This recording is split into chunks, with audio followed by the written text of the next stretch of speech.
Technology. Technology is amazing. Oh, what a great week we had, huh? Surely, surely nothing wrong happened. Yeah, unlikely story, I'm afraid. Oh boy, I didn't even understand what's going on with Twitch. I didn't even understand what's going with just Amazon, I guess. It's just a clown show. Doesn't make any sense whatsoever. Yet here we are. Oh my goodness. Yeah, let me make sure everything is correct here. Think it is. This actually working? I guess. It's hard to tell sometimes. Everything has been breaking on my side anyway, so you know how it is. You know how it is. Oh boy, the gift that keeps on giving. I don't understand. Well, I don't understand, but I need to ask the question every single time, right? I don't understand how things are so stupid. But then again, it's really easy when you understand that these big companies don't have useful people anymore. And that really shows with Twitch. Of course, I'm not saying Twitch is terrible, right? I wouldn't want to get banned. But then again, I just let the facts speak for themselves. That's the best thing I can do. So, we don't need music for this one. Can actually hide this, by the way. We don't need music for this one because we have a couple of short clips as a starter. So let me bring this up if I find my browser. There we go, that's a good one.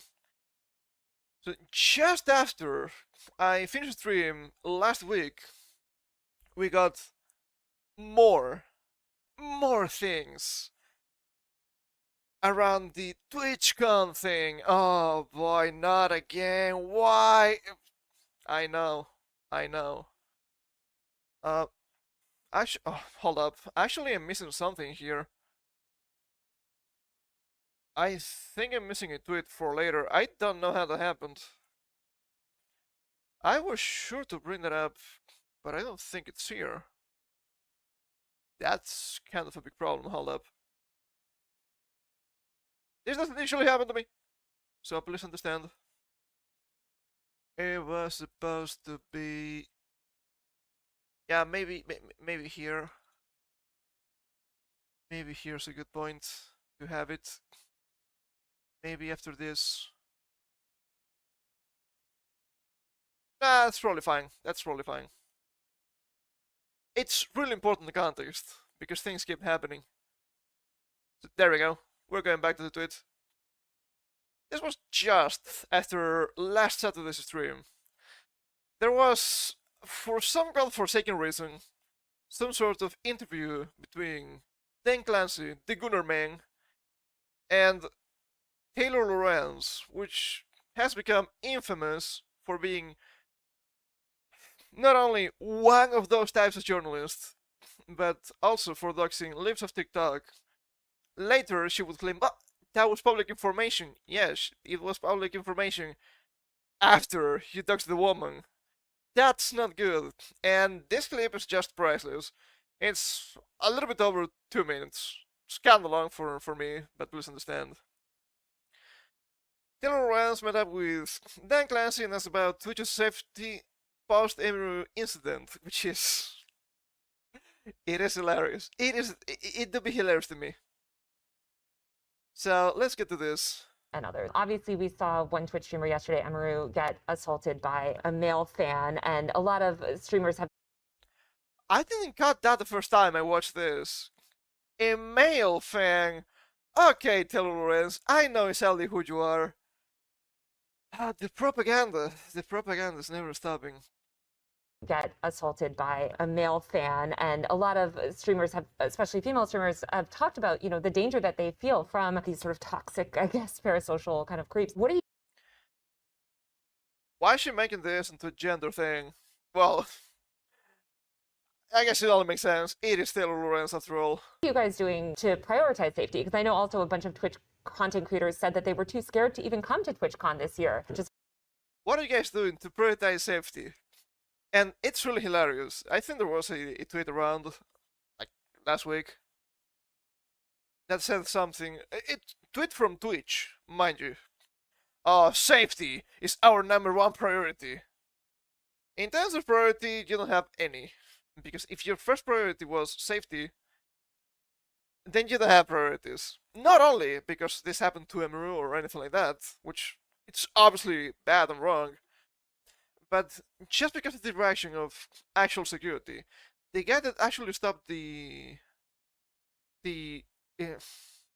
Sultan, I suppose, was from Hair Security.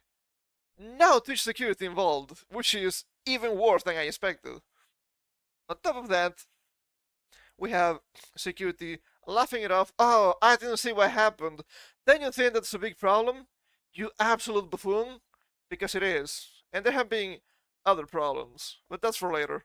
In case something like what happened yesterday would happen. The safety of our creators is the top priority. The safety of our creators is our top priority. Sure thing, pal. Sure thing. I will believe that, but not today.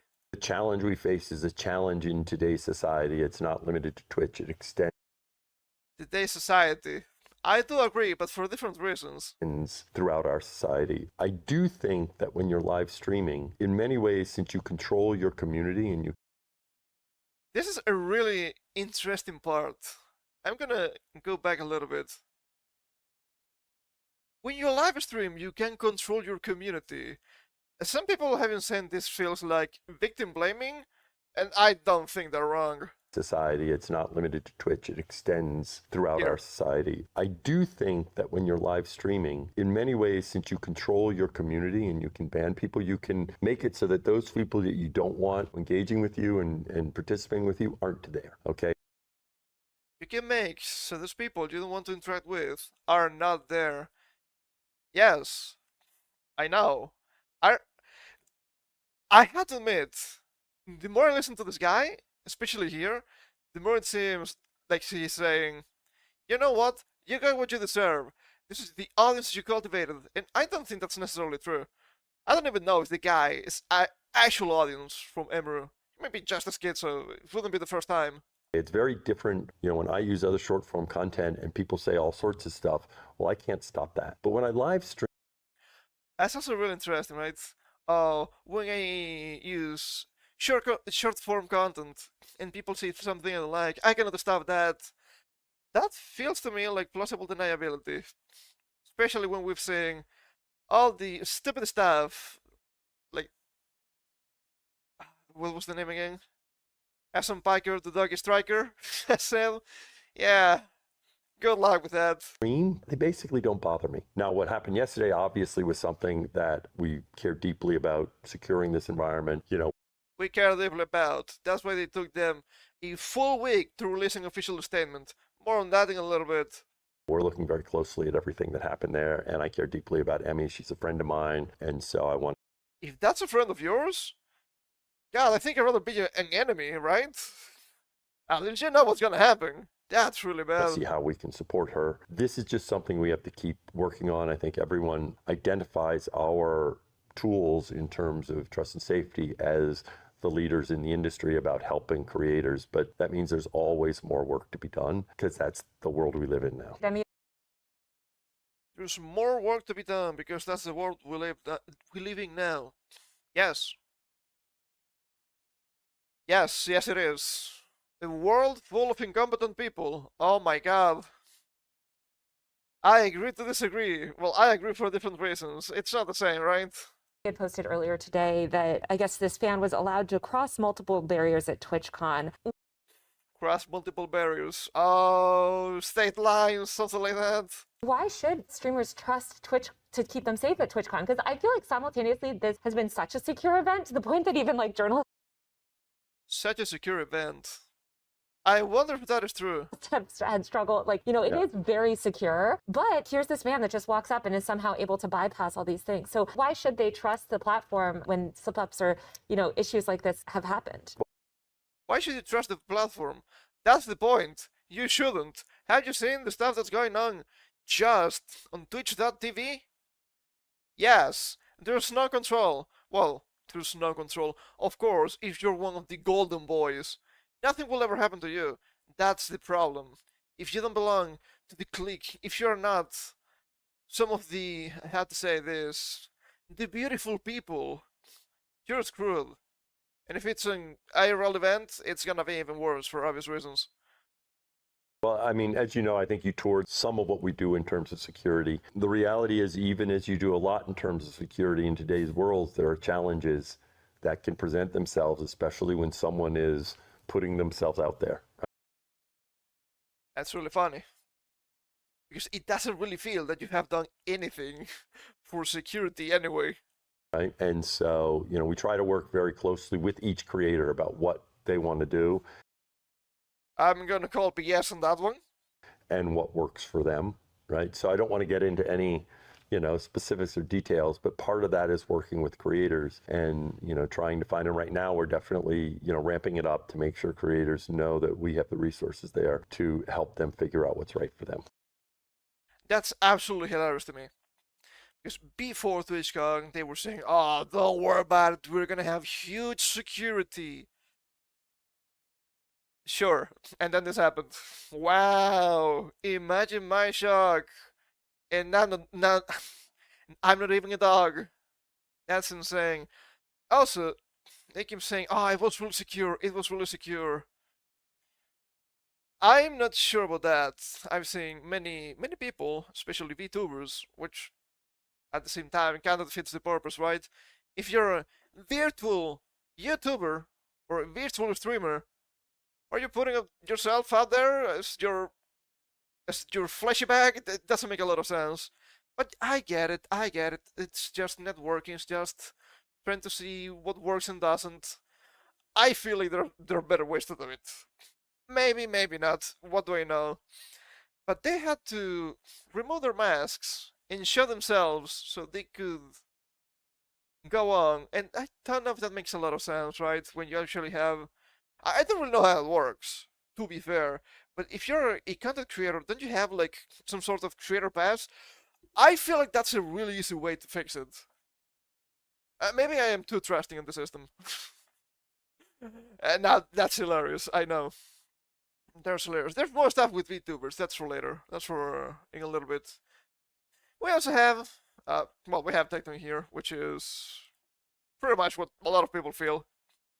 Through accountability, infinite excuses. Then your own staff did nothing, which is the main problem. We all understand that things can always happen. Mistakes can always be made. But what happened here is just unforgivable. I'm sorry. And sure, we're lucky that nothing really big happened. But that's not saying anything. She could be dead. If the guy had a knife, she could be dead here and now. Let's be real. So much for security. That's the problem. They laughed about it afterwards. You banned Amy's only good security guard. Well, I don't know if it was the only good security guard, but it was her favorite. This could have been much worse. And now your own staff did shit. You're a joke. A really bad joke, because I'm not even laughing. And we have a couple of other clips here that are really, really funny. This is a reaction, in a reaction, in a reaction, so we're really deep. Please understand, it's only 38 seconds this time. Pay Money Wobbies shows off an irrelevant photo from the same night of the Emru assault. So he's reacting to Asmongold, and Asmongold's reacting to Emru. And here I am too. Oh my god. Can we go deeper? We need more layers. So that dude jumped into her line and assaulted her. Now she's referring to later that night. Later the same night, I'm not gonna... We've seen this clip, by the way. Because I wasn't there, so I didn't... That's who they were. But I had multiple people tell me that key Twitch representatives last night were out partying. Okay, so she's not going to tell you, she's not going to name names, but key representatives were out partying that night, the night after she got assaulted. This is an irrelevant photo. It is from that same night, but again, I don't know who she's referring to, but it is from that same night. That's kind of funny. Just take a relevant part of it. Just don't worry about it. And I love the if it's just because they're making extremely silly faces, and they are. But I have to admit that this Gunnar man doesn't look like the normal Gunnar man. It may be the soy face. I couldn't tell you. And there's also some other damning allegations about all this. This is from Hey You Video Game. This is not a guy I've heard about before. Hey You Video Game talks about his Dan Clancy TwitchCon experience. It's quite hilarious. I saw Dan Clancy, and he thought about hello. going on stage. And there's the one time I talked to Dan Clancy who was at this party, and he was going to go on stage while Will was DJing. He kind of peeked, and I said, I think you're allowed to go up there, Mr. Clancy. That makes sense. Of all the people, I think you can go up on stage. And he was like, oh, I want to say hi to my friends first. And he keeps walking, and he immediately stops by 3 19-year-old e-girls. 3 19-year-old e-girls. Well. Never been in the allegations with this one, I'm afraid. Yes, And all the memes you see about that, let me tell you, I saw Dan probably 20 times. All right? And let me tell you, Dan, it's not a secret. The man, it's out there, all right? I'm not putting Dan on blast. Everybody already knows. I'm just confirming what everybody already knows. Dan Clancy, he's natural friend makers. Natural friend maker. Sure, we can call it that. A natural friend maker with e-girls. A natural friend maker with e-girls.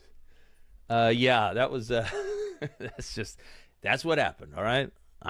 Yeah, sure, that's what happened. Let that be the official story, I don't mind. Just saying that's what happened. That's one way to say it. I'm just trying to, this is Dan. I'm streaming in Dan's world. Look, guys, I'm trying not to get killed. 3 shots to the head, to the back of the head. Usual suicide. I get it, okay? I just get it. All right, we're all part of Dan's world. I'm just trying to, I don't want anybody to send a clip to Dan and then suddenly Clancy, I got the eyes of Clancy on me.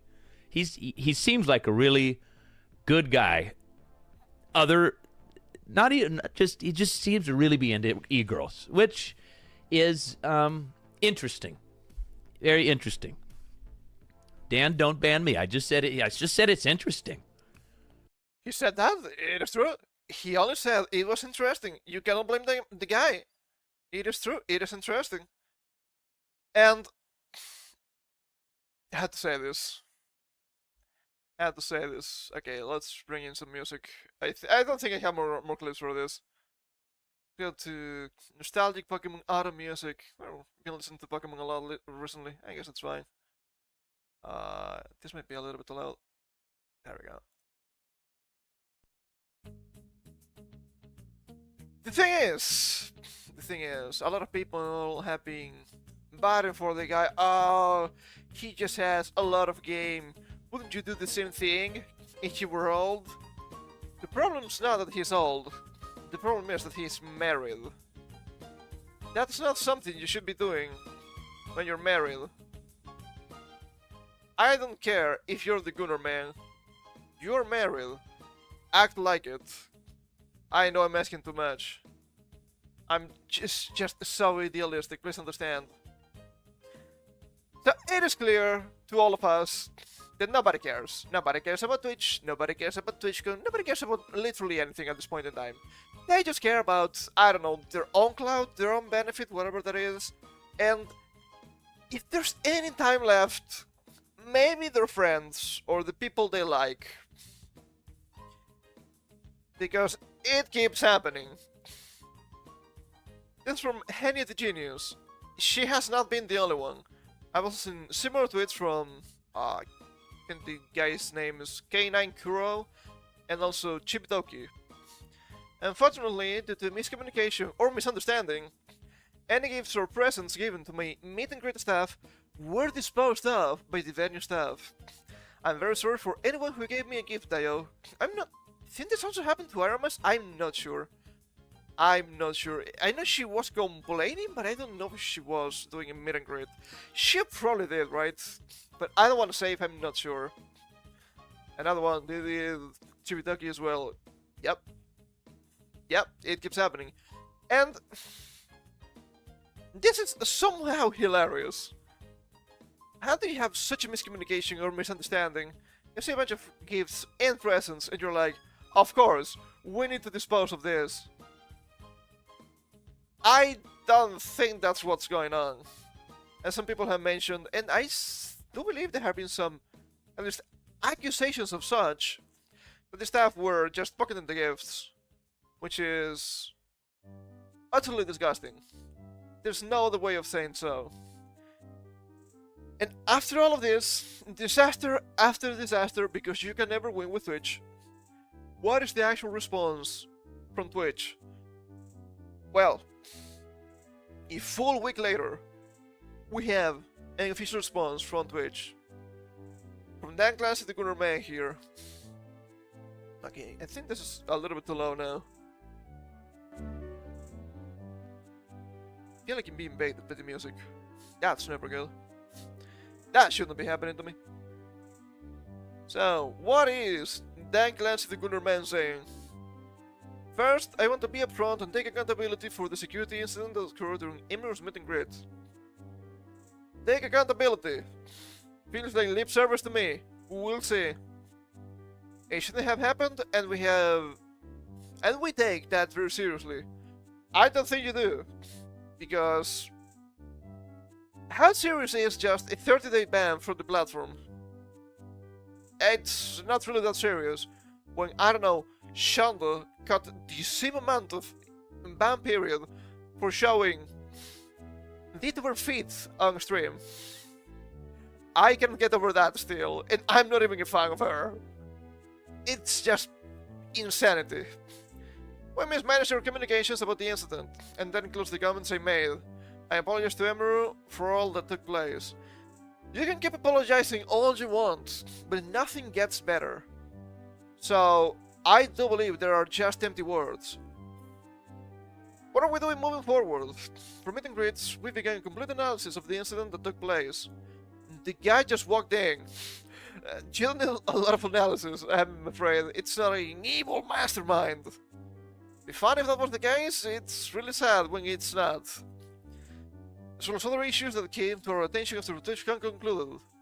We're examining everything, from how we do signups, to the layout to increase security controls.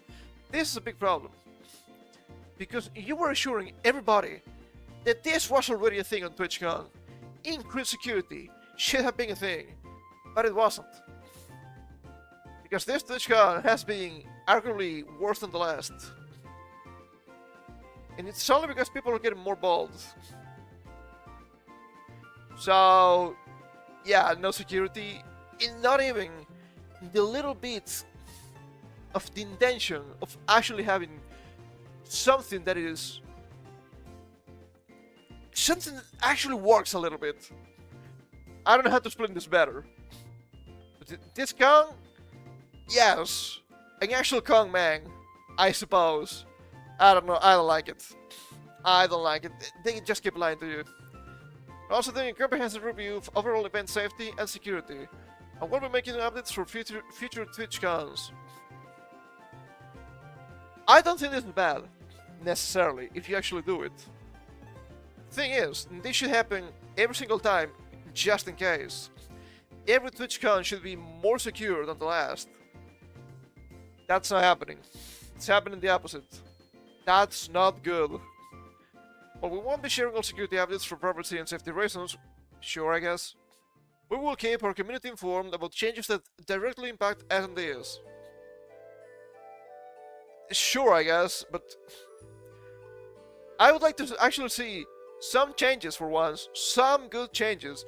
It's not going to happen. They cannot even fucking manage their website. Why do you believe they can manage an IRL event? Oh no, the IRL event is just a clown show! Yeah, that's by design, what can you say? We have heard concerns about IRL streaming on TwitchCon. It has evolved over the years, and IRL streaming is a part of Twitch. I don't remember when Twitch was about video games. Maybe it was better back then. But we need to ensure that TwitchCon meets the needs of a variety of participants.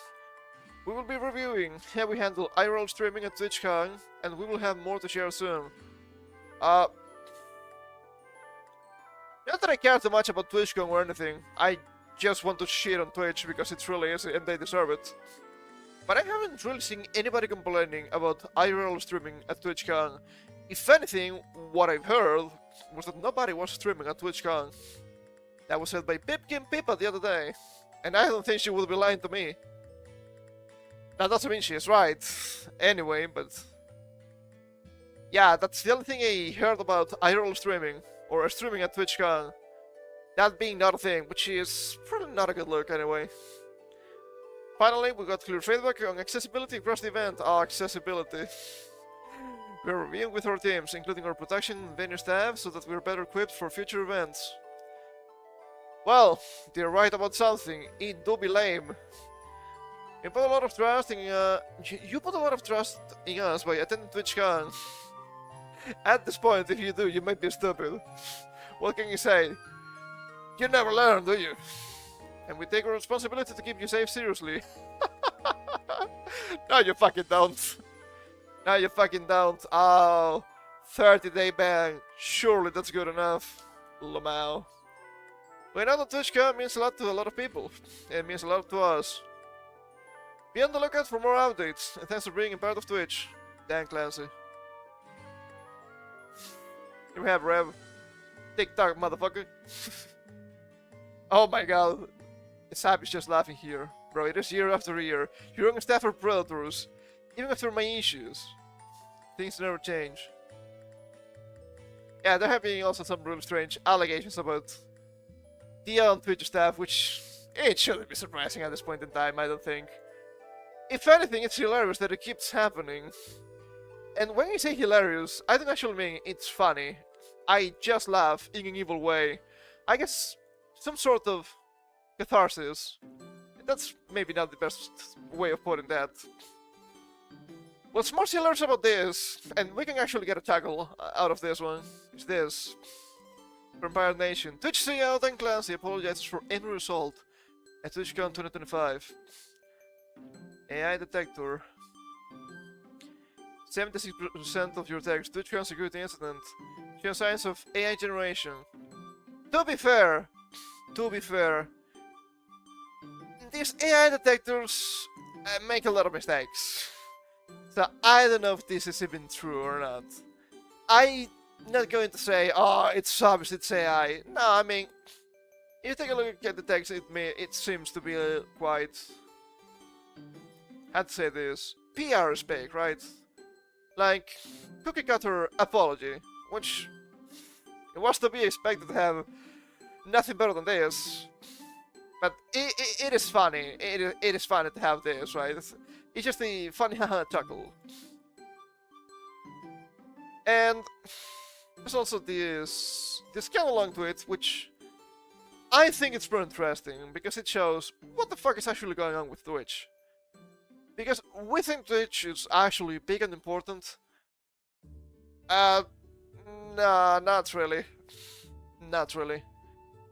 From Divin Nash, I don't really know who this guy is. Followed by Kick, executive and creator.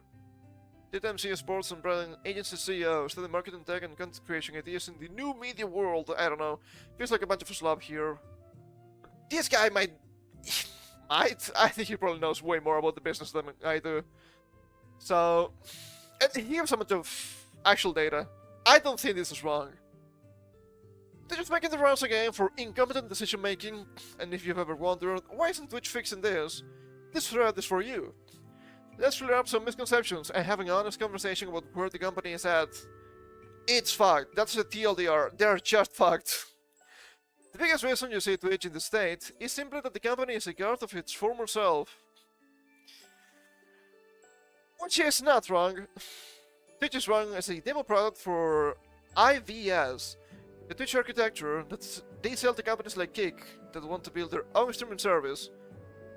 Which I guess explains why Kick is so similar to Twitch. Some people will say that, they just stole Twitch. No, I guess they just bought it.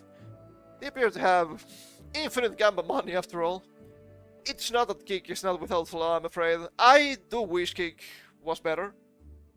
It's still painfully growing, I suppose. They have a lot of obvious problems. But it's a pretty obvious problem on Kick. That's why you must have a followers-only chat, which I quite dislike. Not because I have a lot of people and I see a lot of spam, but because the bots are just fucking endless. That's the problem. In 2022, when most of you knew Twitch at its height, speak for yourself. It had roughly 2,500 employees. When it became apparent that the site was not sustainable, they had a 400-person layoff March 2023, then another 400 in late 2023, and then another 500 in January 2024. I know what they mean by this, right? I know what they mean. Oh my god, they laid off more than half their people. How can it work? The same thing happened with Twitter. It's arguably better now. I don't know about that. I guess it depends on the quality of the people. I do not believe you have a lot of high quality people on Twitch anyway. Do we remember that dear person being like head of, not security, but some sort of moderation team? Yeah, that was really strange. Today Twitch is a shadow of what it was, and it's generously valued at about 46 billion USD, which seems really high. But Amazon is a $2.27 trillion company. That means that, best case, in 46 billion really is best case, that is about 2% of Amazon's total portfolio. Which is absolutely insane. This is not showing that Twitch is small, this is showing that Amazon is just absolutely fucking massive. That's not without problems either. This was from a Needham analyst, and I think the real number is much less, but let's assume that's true. Yeah, let's highball the thing. Sure, I'm fine with that.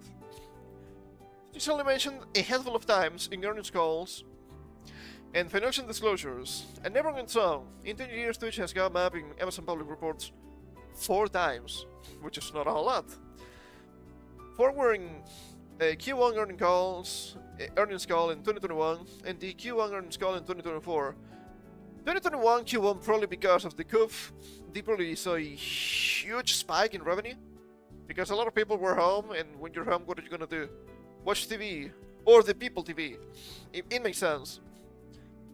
They both were one sentence, and referred to Twitch as part of Amazon's advertising package. And this also begs the question, because are we sure this is good? I guess I'm actually reading this wrong. This is not for them to advertise other people. This is for them to advertise themselves, I guess. Because I don't think Twitch, not at this current state, is actually a great way to advertise anything. That would make sense if this was YouTube, because that's how Google works. They just want to send your way infinite AdWords. And it kinda works, I guess. It makes more sense. It's much more massive if only YouTube. The front mission was a Q1 2025 earnings call. 2025 or 2021? 2024, I'm not sure here. Maybe a typo. Was an Amazon executive mentioned Twitch as part of a non-profitable sector. Has never had its own financial specifics listed public in a 10K, which I'm not sure what it means. I think it's not material enough for Amazon to give it a separate reporting. So actually it's all fact. For us. In late 2024, Dan Clancy, current CEO of Twitch, said Twitch is not profitable at this point. The revenue was at a 5-year low. Which I guess makes sense. This is 9 years into the company's life cycle, which is not really looking good, but I guess these companies are quite volatile. When I got into brand advertising, I started with Twitch, and thought it was running hot because it was doing 20 to 50,000 influencer activations for gaming sponsorships for streamers on the platform. They expanded my agency's client base. Then timed those deal values, realized absolutely no one cares about Twitch. I mean, yeah, Twitch is still really niche. When you see bigger streamers, you're like, whoa! 10,000 CCV, that's a lot of people! That's not a lot of people. Not for ads. I mean, you can get more mileage just putting ads on TV, right? Potentially that's gonna be watched by millions. So of course it's smaller, it's actually niche. Even big people like Asmongold or Hassan. 50,000 people! Yeah, that's insane for a streamer. For ads, that's not a lot, I guess. Simply too weird, too social, too extreme, because of dominant political streamers and drama farmers for more advertisers to look at. I don't know if that actually makes sense. I don't think it's weird, perhaps, pro-social. I don't think that they care about that. Too extreme, I laugh at it. I've seen what some of those companies are pushing. It's not a difference. It's not different from the Dogger Striker. So yeah, this feels like a little bit of a go.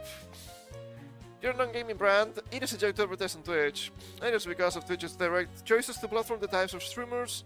It does that this is so. I don't think... Is it? Didn't me Hassan here? Maybe, right? Twitch's direct choices to platform the types of streamers it does. I mean... They could, but I don't think they should, just randomly ban people they don't like. Sure, I guess they could, but that doesn't make any sense. Why would you ban somebody if they're not actually breaking the rules, right? Then again, you have people that are actively breaking the rules that are not getting banned. So I don't even know what's going on here. I don't even know what we were saying anymore. It's hard to tell. It's a little bit hard to tell. Feels like a little bit of a cop. Sure, I do agree it's niche, but aside from that, I don't know if that's an actual point. These days, foreign streamer communities will literally crawl email addresses of VPs of marketing and warn them about advertising there. Yes, there's a lot of annoying gays there. I had to say it. This happened to more than one of my clients when we focus budget there. It's a hinge and all just too much trouble to bother. Sure. Even in the world of live streaming, Twitch has lost out to YouTube and TikTok Live. Oh my god, not the TikTok is. Also, not quite sure it has actually lost to YouTube. Because YouTube is mainly videos, not streams, and I don't think they're actually pushing for streams anyway. It's not even a primary choice for advertisers who want that inventory. YouTube Live is 50% of the market, with 13.26 billion watched hours. TikTok Live comes next at 9.23 billion, or 14.9% of the market, which doesn't make any sense. If 13 billion is 50% of the market, how is it possible that 9 billion is 14% of the market? The math ain't mathing here. It should be like 30 something, so I don't know what are you saying here. They just half of that, at 4.35 billion, representing only 6.3% of the market. For perspective, 8 years ago Twitch was over 75% of the market. That's how far it's fallen. Yes, because they didn't have any competition. Which is completely different. So if you wonder why Twitch appears so incompetent and the laughingstock of Twitter, it's not just a relevant platform. Most of the truly great minds that work there have left, and the few that remain are marginalized and mired in corporate nonsense, where any idea gets sunk into endless bureaucracy and never implemented. That's been really helpful for the site. I don't know if they really have people that are truly great. Who knows? Most of the people left are enjoying the free meals at Twitch HQ and 6-figure salaries in San Francisco, hoping AI doesn't clean them out of a job. I do remember those videos. It was not Twitch, it was Twitter, but it was pretty much the same nonsense. Oh, look at that. Look at them. They're having so much fun. I don't see them working. Why they have so many benefits? Why they earn so much money? It's just a dull taker. I don't like that. Amazon doesn't need to care to fix it. It gives them advertising exposure to gaming and 16 to 36-year-old male demos, and it's a great sales pitch for IVF web services. I don't know if that is true. I mean, they have some great functionality, but they keep taking away functionality also, so I don't know. Do you guys remember when you could have a friend list on Twitch? I remember. Nobody knew it was there. What are you talking about? They do not care about the content or the creators. Amazon is a consumer goods brand. Not wrong. Not an ad network like Google is. That's why you see YouTube as such a priority for Google. Because its ad network is integral to its success. Also, when YouTube generates tons of profit, because of all of Google's business model can feed into it. Don't think YouTube generates a lot of profit anyway. We know they usually lose money. I think they're about breaking even nowadays. But Amazon has a much weaker ad network, and it's directed towards selling its products on Amazon.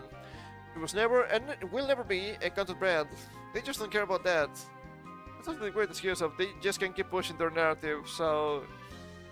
I guess it's great. And this boss feels like I'm doing on Twitch. I'm not. I actually think Twitch is pretty AI resistant, and a great platform to create on if you have a solid top-level discovery funnel that doesn't depend on it. So Twitch is great if you don't use Twitch. People keep saying that. I think it's true. It is still hilarious to me. So never ever expect new viewers from Twitch. I also think it is not so great a lost leader for Amazon that it won't die and instead just remaining a rudderless ship. The future is gradually being stripped so it doesn't bleed Amazon's pocket too much. That could change in a long-term recession, but it's unlikely. The only thing you're saying here is that it's a failing business. No matter what you do, it's a failing business. As a business, as a user, it's just failing. Which is kind of hilarious. I do believe that is true.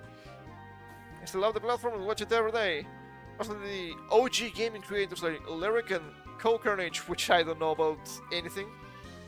But I think are the lifeblood of it. Maybe, I don't know enough about these people. I just wish it was on with itself, and it will does best. Be a community-driven gaming platform. They need to stop doing that for a reason. Might be ideology, might be profit, might be, I don't know. But they did that for a reason. Set to see it lose its way, and see that improvement without an extreme visionary CEO taking it on, and convincing Amazon in its serious change. That would never happen. I miss what Twitch was, and I'm still adamant that banning all political content is the first step to getting it back there. It's not about political content, it's about actually enforcing the rules. It will be that easy. I don't care that they have people that disagree with me and my politics talking about politics on Twitch. The problem is when they keep promoting terrorism and pushing people to be extremely violent. That's the problem, because they never get banned. They never get actually punished. Oh, look at that! Some biker got 24-hour ban. Oh, look at that! Just on Sunday. He doesn't stream on Sundays.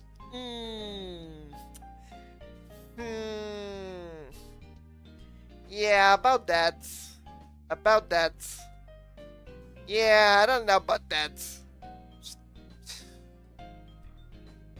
I'm grateful now that there's still a lot of authentic creators, and I hope they still make careers on the platform.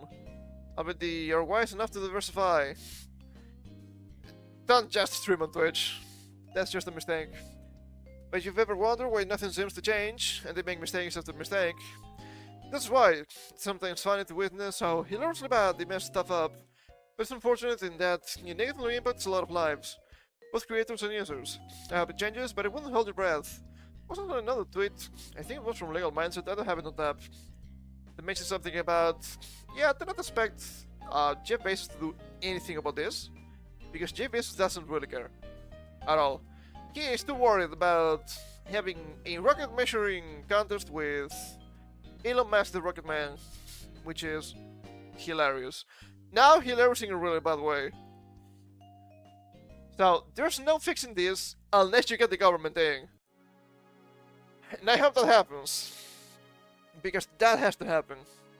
It's not the only problem these companies have been facing recently. Global internet outage leaves major apps and games offline. Thank you, Amazon, really good. Pretty cool. What can you say? Amazon Web Services is facing widespread disruption, knocking major platforms offline across the United States and beyond. It was way beyond the US. It happened here too. Damage began around 12:40 AM PDT and has caused failures across multiple labs and services that rely on AWS's cloud infrastructure. I've used this as a developer. I've used this as a customer. It's always been trash. I don't know, maybe they were not paying enough. Gaming, messaging, financial, and the smart home platforms have all been effective. Despite some user complaints appearing on down detector throughout the morning. I guess they are not actually from AWS, that's a good job. Reports show outages impacting Fortnite, Roblox, PSN, and Nintendo Online. Even everyday services like the McDonald's mobile app, Ring doorbells, and Alexa smart devices have been hit. I mean, of course, Alexa's an Amazon device, leaving users unable to log in or access key features. Oh no, how did that happen? Because every single company keeps using AWS. That's a little bit terrifying. Major internet outage continues. AWS confirmed. Increased error rates and latencies for multiple AWS services in the US East 1 region. So probably they just had everything in a single server. We're about to collapse. We are about to collapse. Of its most critical data hubs in Northern Virginia, because so many major platforms depend on this region. Having a short disruption can ripple worldwide. As of 2:27 AM PDT, AWS said recovery was underway. We're seeing significant signs of recovery. Most requests should now be succeeding. We'll continue to work through a backlog of requeued requests. We will continue to provide additional information, the company stated on its official health dashboard. People couldn't pay with their phones, which is hilarious to me. Oh my god, I cannot pay! Say now what I fucking mean when I tell you to reject that, you stupid piece of shit! Have physical money! This is why! Well, this is one of the reasons. The company has yet to declare the issue fully resolved, when manufactured services are gradually coming back online. Developers for titles like Fortnite and Roblox have acknowledged issues on their own status pages as systems reconnect. This isn't the first time AWS's US East 1 region has experienced major downtime. Similar outages in December 2021 and June 2023 took down major platforms, including Disney+, Slack, and even Amazon's own services. I mean, of course, they use their own servers after all. AWS says it will share a full post-incident report once service is fully restored. But in the meantime, users may continue to experience logging issues or slow performance while backlogs are cleared. I don't believe it has been fixed now. Or I don't really see any problem on any side. I got logged off, I think it was yesterday or 2 days ago, from Kik for no reason. I do believe there was some strange stuff going on with connections. Kik also had some outages too, but I do believe it was their own thing. So,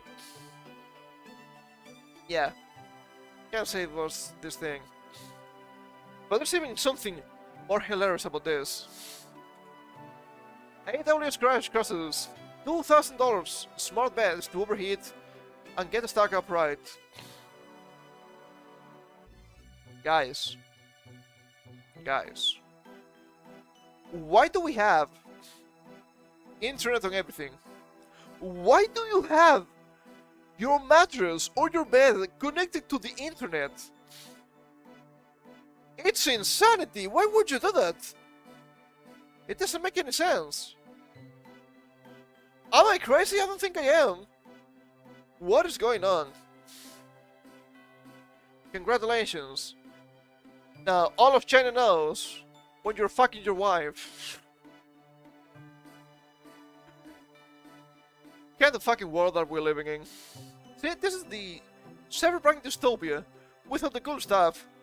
We only get stupid technology that doesn't make any sense, and Marxists. Make it stop. Make it stop!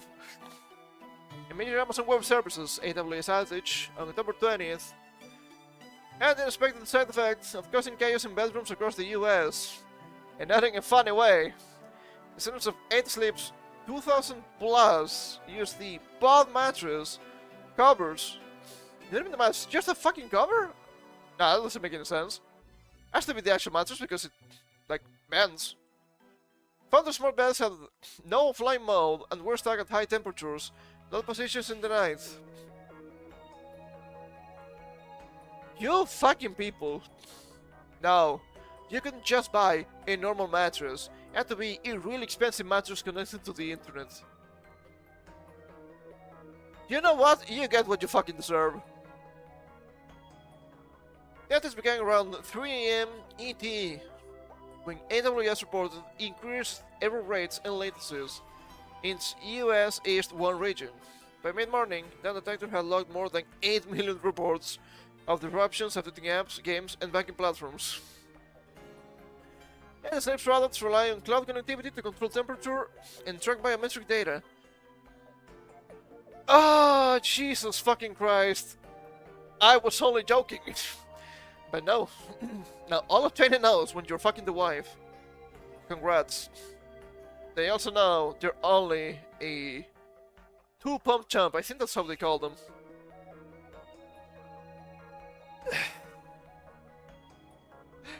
Always the fucking biometric data. When AWS went down, users lost access to the app that manages its water-cooled coils, leaving them stuck with whatever setting was last active. No flying mode for my mattress. How is this a sentence I have to spout in real life? Some beds overheated, others stopped cooling altogether, and several users said that devices became completely unresponsive.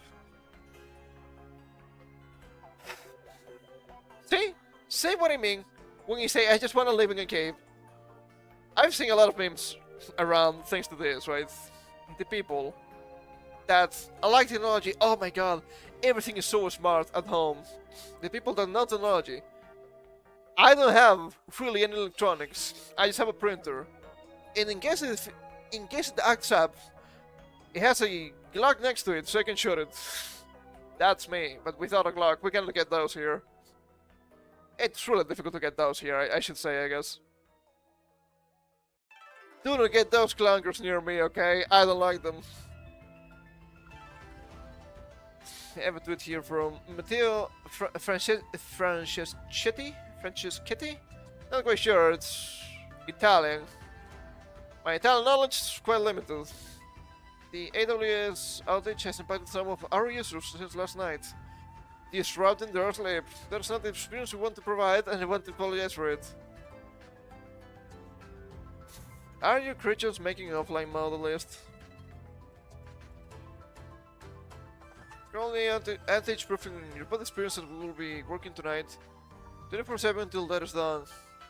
Starting offline mode, it shouldn't be that difficult, but who knows. One more pass from the tech enthusiast, Alex Brown summed up the absurdity after his spot locked itself 9 degrees above room temperature. Back in the outage means I'm sleeping in a sauna, he wrote. And the sleep confirmed there's no flying mode yet, but they're working on it. And he explained their bed was stuck in inclined position. Ah, but it's so convenient. And then it stops being convenient. Some describe the beds as being bricked and demanded a fallback option that works without an internet connection. Look, you might be laughing at me because my mattress what, like $100? Something like that. It's pretty good. And it keeps working when I don't have internet or power or anything like that. So who's the real winner here? I think it's me.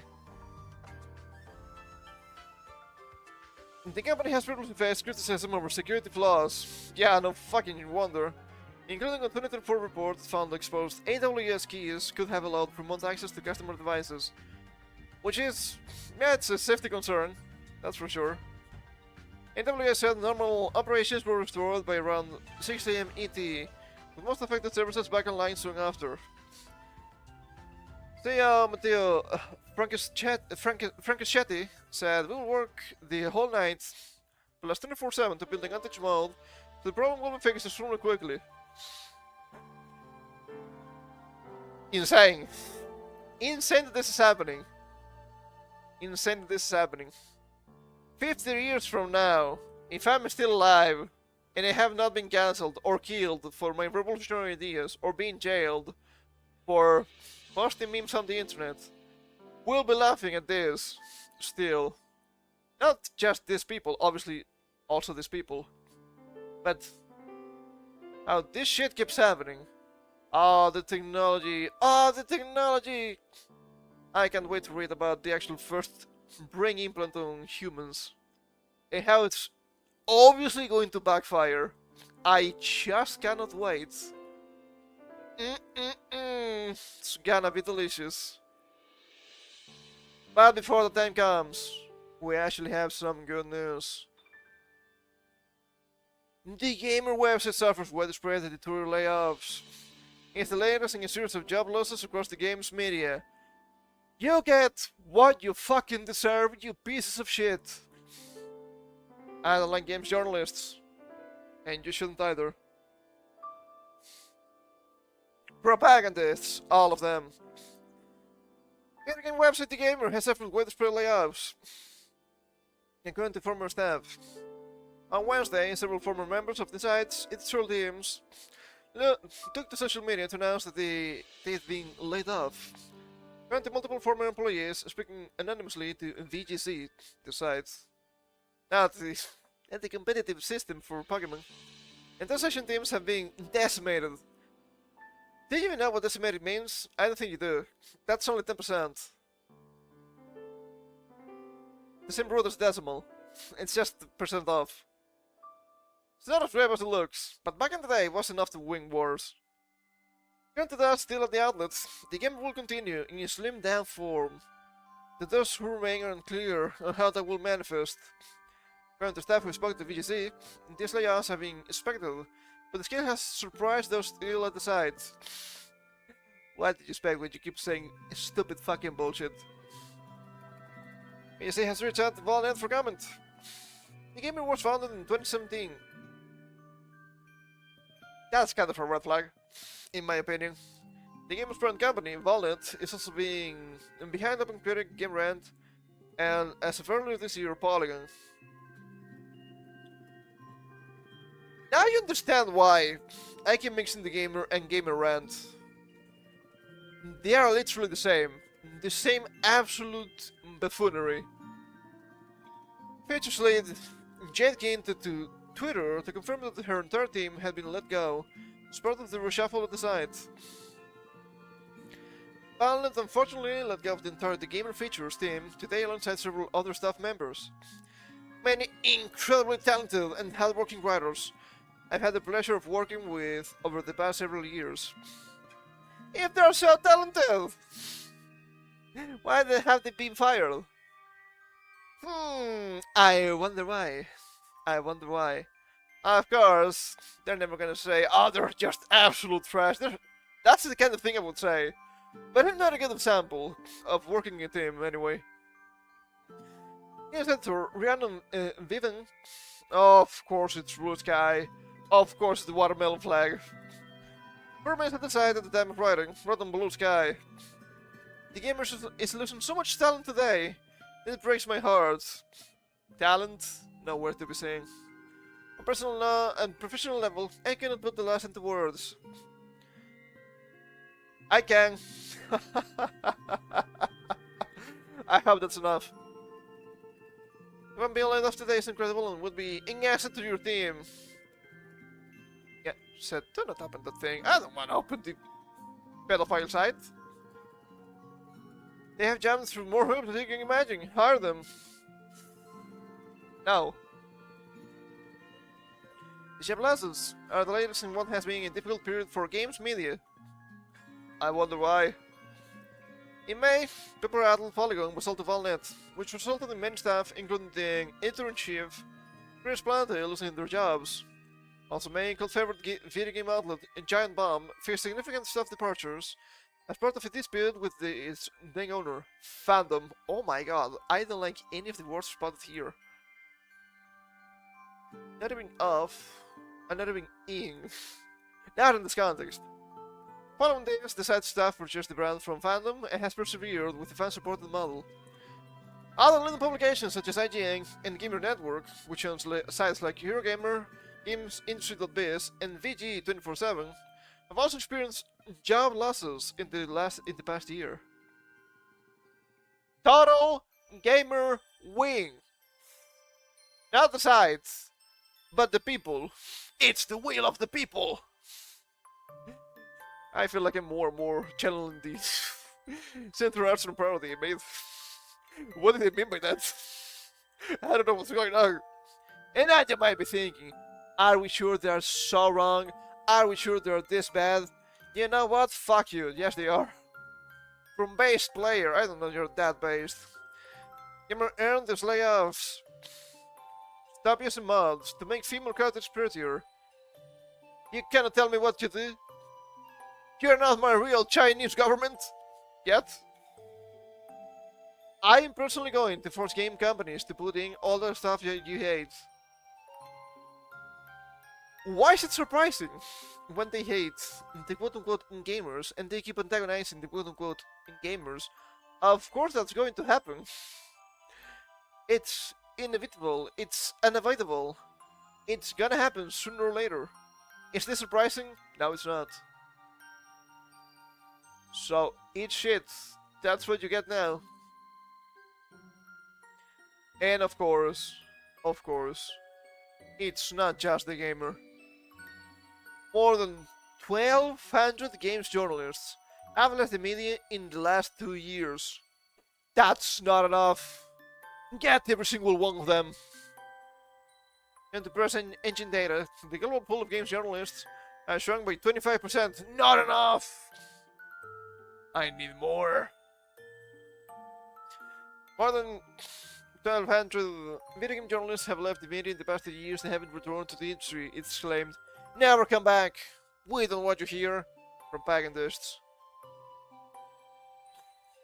That's according to data supplied to VGC by Press Engine. Call up. A popular PR tool used by developers and publishers to distribute codes and press releases to a global database of journalists and content creators. According to Press Engine, more than 600 journalists who regularly cover video games and mere outlets around the world have disappeared from their databases in the past 12 months. Why do you need them if they're just going to suck your dick? I guess it just answers the question by itself. I guess it does. What I'm trying to say here, make no mistake about it, is that why should people trust these supposed games journalists when they're gonna give absolute ass games 7, 8, 9, or 10 just because they got bought? Or maybe just because they got the game for free? These creatures, these goblinoids, are not to be trusted. So just get them out! Weed them out! I don't want them. Virtually the same number of people left their positions in the 12 months before that, the firm said. Haven't taken up roles at other media companies since. Never come back. According to Press Engine's database of Tier 1 publications that cover games, which is defined as major websites, both specialist and mainstream, with 7-figure plus audiences. That's a lot of audience. The global pool of game journalists has declined by 25% in just 2 years. We need another 75%! The vast majority of these departures were from specialist games websites like IGN, Polygon, or GamePod. If amateur, part-time, or freelance writers are included, the number of departures from the games media swells to more than 4,000 people since October 2023.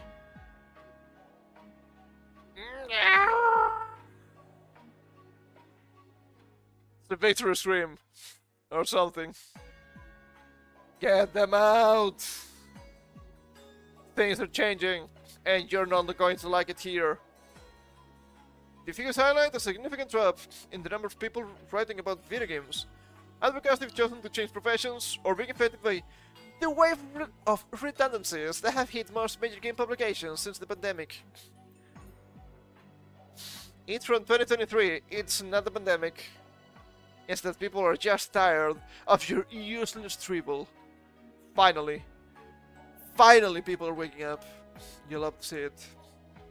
In the games industry, publications that cover video games have been rocked by a turbulent market since the highs of the COVID-19 pandemic. Media owners like IGN, Fandom, Gamer Network, and Valent. Wasn't it Valnet? Are these guys journalists? Well, I don't know. I write better than this. Apple cut jobs in the past year. According to Press Engine co-founder Gareth Williams, the most significant contributors to job losses in the games media are an overall shift towards covering the biggest gamers. The biggest games. Resulting in increased competition for those who remain. And harmful changes introduced with the Google search engine. You're also coping a lot because people, the great people of the internet, just don't want to deal with games journalists. They will just watch streams or videos. Oh no, these people keep lying. Wow, that's so cool. What did Asmongold say about this game? That's probably more down to earth. And it usually is. A combination of a number of factors has got video games journalism some of its brightest talents. Brightest talents in video game journalism? What is the scope? Williams told BGC. The gap highs followed by lack of... Oh, excuse me. So full of summer today. Followed by lack of diversification in content, diversification of advertising spend, Google's helpful content updates, summaries, and AI have all contributed to where we are now. Not a single mention of YouTubers or content creators in general. Ah, what a cope. Fallen Media might be the simplest route to consolidate revenue for publishers and secure the future for staff, but it's only the start. He added, in a consumer world where ad blocking is standard and games as a service, and social media communication tools where children and adults form their relationships, video games media needs to evolve and innovate. Support your favorite publications before you have the choice. That's the thing, I don't want any of you people here. This is my land. This is the land of the internet. You people are a bunch of clowns. Get them out. Veteran game journalist Alex Donaldson, who owns the publication RPG Site and regularly writes for major outlets, agrees that the game's media's recent troubles are permanently due to Google, but also to changing reader habits. He also argued that layoffs could have been avoided with better management of media business. Oh, I bet so. I bet so. Oh, there's still some more to go on. Join the VGC Patreon? No. I will join the Patreon. I will pay to end you. And I'm seeing increasing numbers of brands running off the world entirely through a confluence of factors, but certainly primarily led by such changes. Google's AI summaries and even user behavior changes as a portion of queries move the world into services like ChatGPT, he said.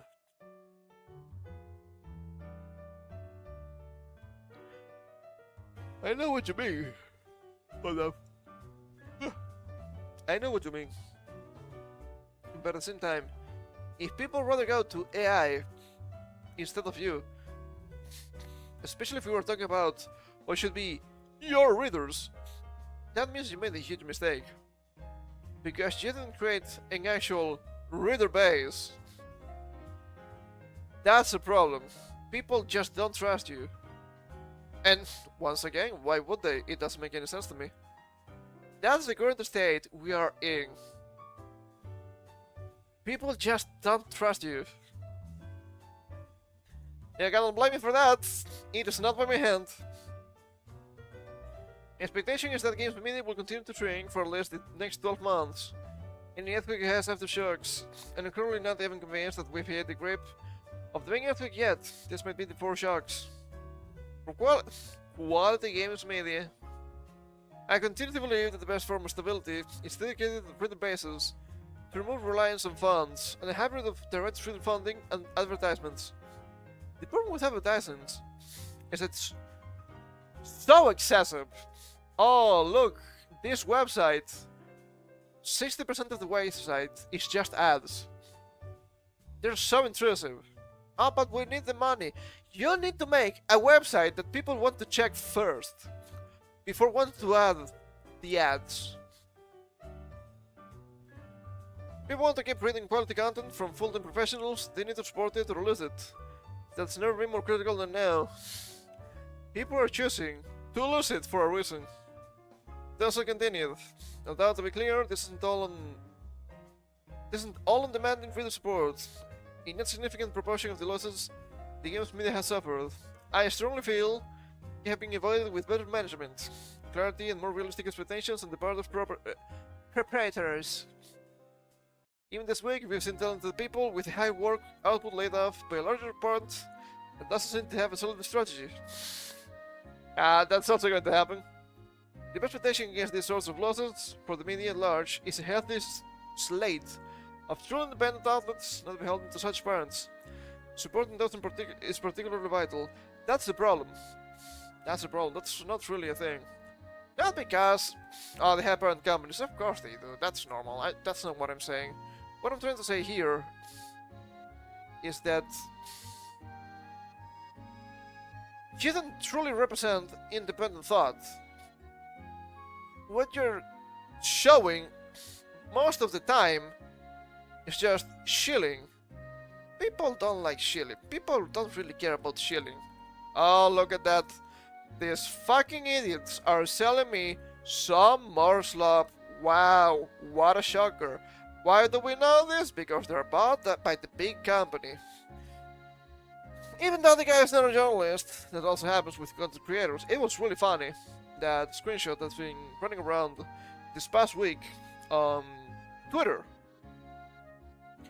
As being a really obvious defendant of Ghost of Yotei, what I'm thinking of the game doesn't really seem that fun.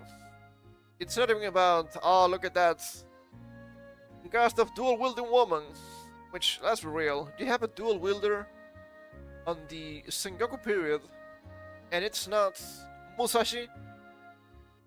I don't know about that. The famous guy for dual wielding is not a dual wielder. I don't know. I mean, it could be the master and whatnot, but don't think that was the case. And of course the guy was shilling, oh, of course the chats are against this, of course the game is good. It's just the usual case of us versus them. And usually you're like, okay, but you don't have to defend this, because people you don't like oppose it. You can be your own person and have your own ideas. But of course, he made a video that was an ad for the game. So, yes, that's a big problem in journalism, or content creating. Video games in general, when we talk about games, I suppose. I kind of want to make a video about this, to some extent. I had this idea just this week. I still need to publish last video, that's gonna be tomorrow. It was gonna be yesterday, but I understood that I made a mistake that I had to fix, but I didn't have enough time at that point, so I had to push it further back.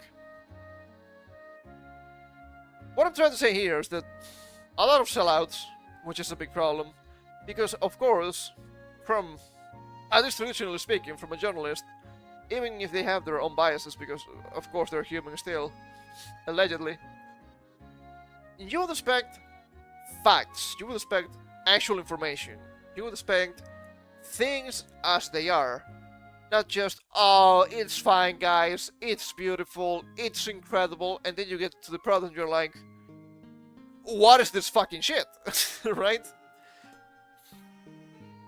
I guess what the video I want to make is not about that, but it touches on it a little bit. There's this strange sentiment of you have to defend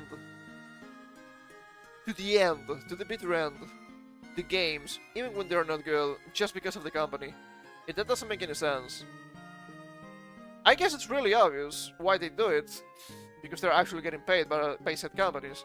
Because if you as a customer were like, okay, this game is ass, and they want me to spend like, I don't know, $70, $100, $130, maybe even more if we account for DLC that should be base game, and the product is ass, you have to question yourself a little bit, right? Why am I buying this? That's the point. You probably shouldn't, because you are not buying a good product. Why are you buying bad product that is expensive? It doesn't make any sense. That's why they try to convince you, the product is good. That's why they try to shame you, don't worry. you're not a true fan if you don't like this game, if you don't buy this game. Well, fuck you. First and foremost, you should be a customer, not a mindless consumer. And that's the problem. That's the main problem here. Didn't expect to go on in this rant here, but it makes sense. It makes sense. And that's why people hate the games journalists. They don't give you the facts. It's just a bunch of foolishness. It's just useless dribble. It's just nothing. It's propaganda at best. Oh, guys, surely the new Pokemon game, it's an 8 out of 10 or a 10 out of 10. Have you seen it? It's not having a 5 out of 10. It's insane. I wouldn't even pay $30 for the game. I do believe Palworld is better.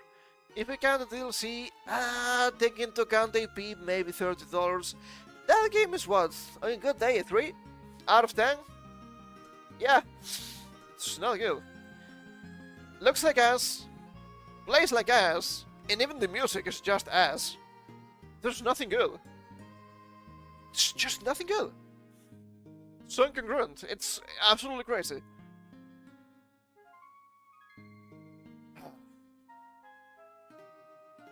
No wonder people hate games journalists. Just disappear. I don't want you here. Be gone, Fall Demon. What else do we have here? Oh, speaking of tech companies, went on a short tangent with game journals here, but tech companies. Oh boy, speaking of gamers, I suppose. Microsoft's gaming co-pilot automatically captures screenshots, but you can turn it off. Guys, don't you want an AI computer? No. Fuck do you mean AI computer? No, of course not. What? No, what? No, why would I? Not from Microsoft of all people, what the hell? If you don't like AI, if you don't like Microsoft, and why would you like any of them anyway? Flee from Windows 11. I'm not even joking. Maybe you want to get good. Oh my god, what is this? 2016? Do you think this is cute? But Redmond will certainly put your data to good use. Ugh. Disgusting. Microsoft is increasingly pushing its Copilot AI service onto lower tier Windows users, which is also really funny. I saw also a screenshot. Do you know the search bar you have on Windows? You also have it on Windows 10, right? On Windows 10, it tries to search in your computer or the internet. In Windows 11, it's just ask Copilot.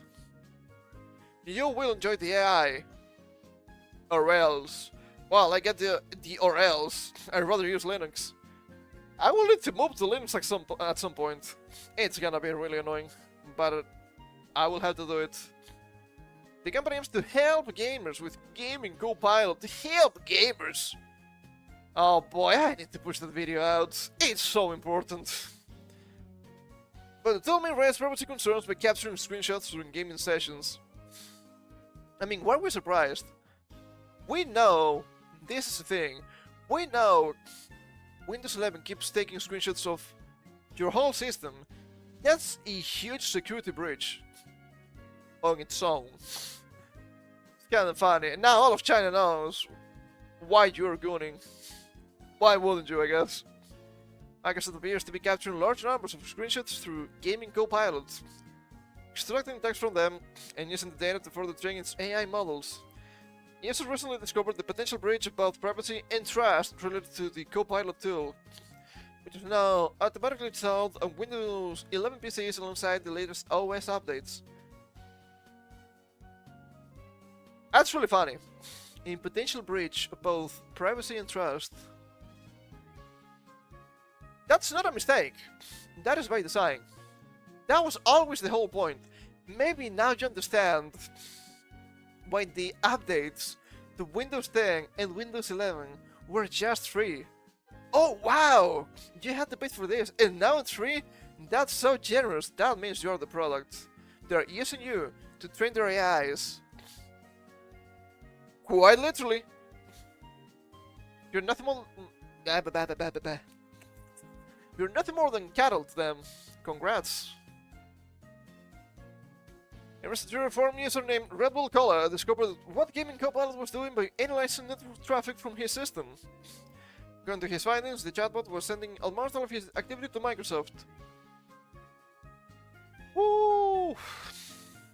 Half my problems come from China, but the other half from these tech companies. According to his findings, the chatbot was sending most of his activity to Microsoft, including an unreleased game he was playing under a non-disclosure agreement with the developers. Oh, now we're breaking legalities here. Ain't that funny? Ain't that funny? In short, Gaming Copilot was taking screenshots of Red Bull Scholar's gaming session, studying text using OCR algorithms, and transmuting. If only it's not that cool, it's not alchemy, I wish it was. And transmitting the data to Microsoft servers. This behavior potentially violated the user's privacy and, paradoxically, placed him at risk of breaching his NDA, meaning he could have been both a victim of Microsoft's AI exploitation and inadvertently implicated in violating confidentiality terms. Of course, all of this shit is on by default, because most people will not bother to know what they have, or they will not care to turn it off. It's by design.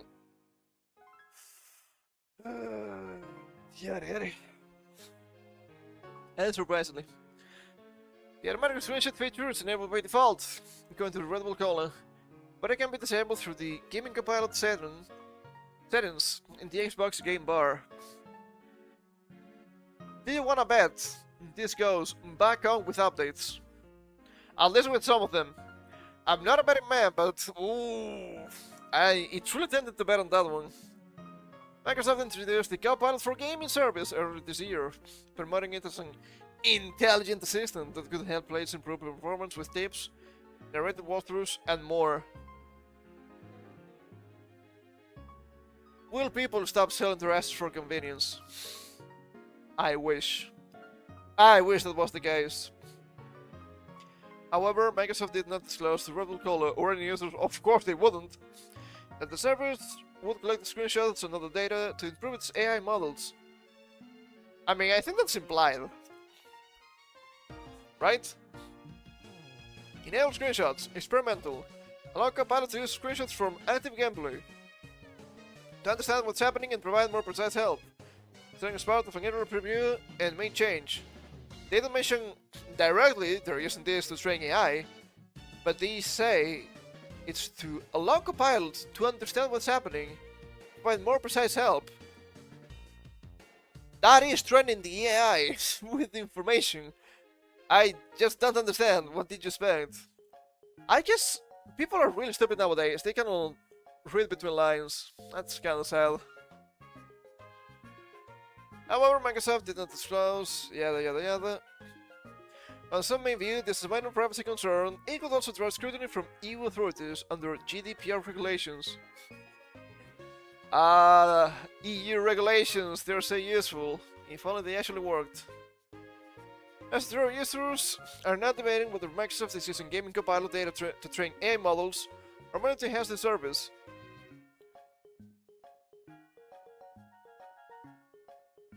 How do you enhance the service that is AI without training the AI model? Gaming Copilot is an AI model. They're using this data to train. This AI model called Gaming Copilot to enhance the service. Is water wet or just moist?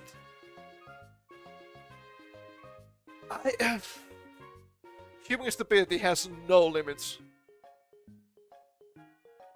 Snitching may be largely semantic, given that any collation of personal gaming activity risks potential privacy issues. I mean, yes, I know, but what they're saying here is just insane, because they're saying the same thing twice. Copilot and other AI-driven features recently added to Windows PCs are fueling growing unease among users. Some vendors are pushing back, and users concerned about privacy may wish to disable all AI and Copilot features while using Windows. I don't really know if you can do that. I'm gonna be real, I don't actually know if you can do that. Because they're selling it as some sort of, how do they call it? AI computer. Wow, AI computer. That sounds so cool. That's pretty cool. You're a fucking idiot. I hate to say it this way, but there's no other way of saying it. It is truly this bad. It is truly this insane. You don't need AI literally everywhere. Okay? You truly don't. Especially when you know they are taking all of your data. Some of this data is actually quite sensitive. What are we doing here? We have some really heavy concerns about privacy and safety not that long ago, and then suddenly, oh, it's fine. Are we sure? I don't think so. I don't think so. That's really strange. I don't understand. I don't understand what's going on anymore. Oh no, let me take a sip here. I just need to blow my nose. It's getting really stuffy, give me a second.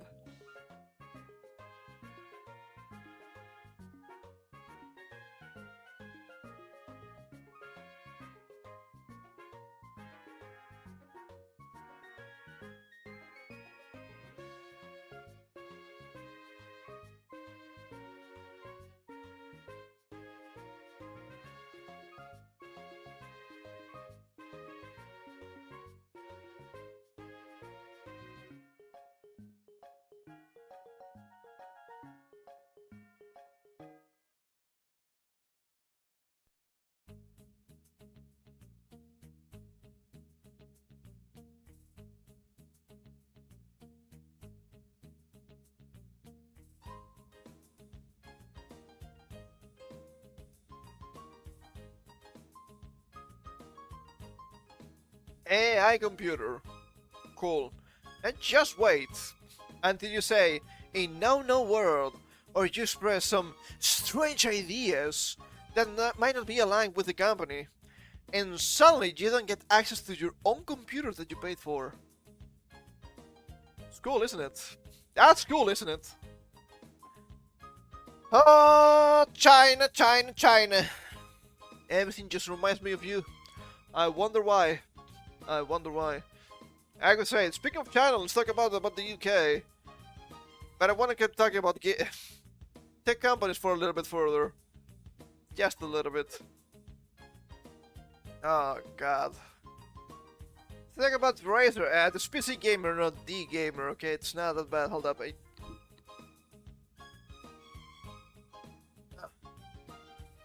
this better? I don't think it is. It's fine.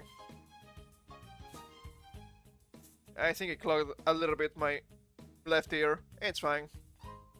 Razer thoughtlessly alienates half its audience with ad showing man blocking out a woman's yapping with his latest headset.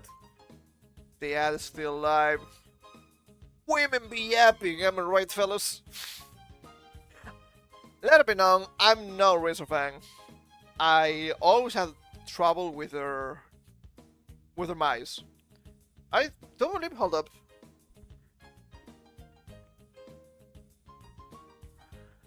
The headset I have, it's Razer. It's probably the best they had in a long time, so that's good. Women be yapping, I guess. But yeah, the mice, oh my god, so ass.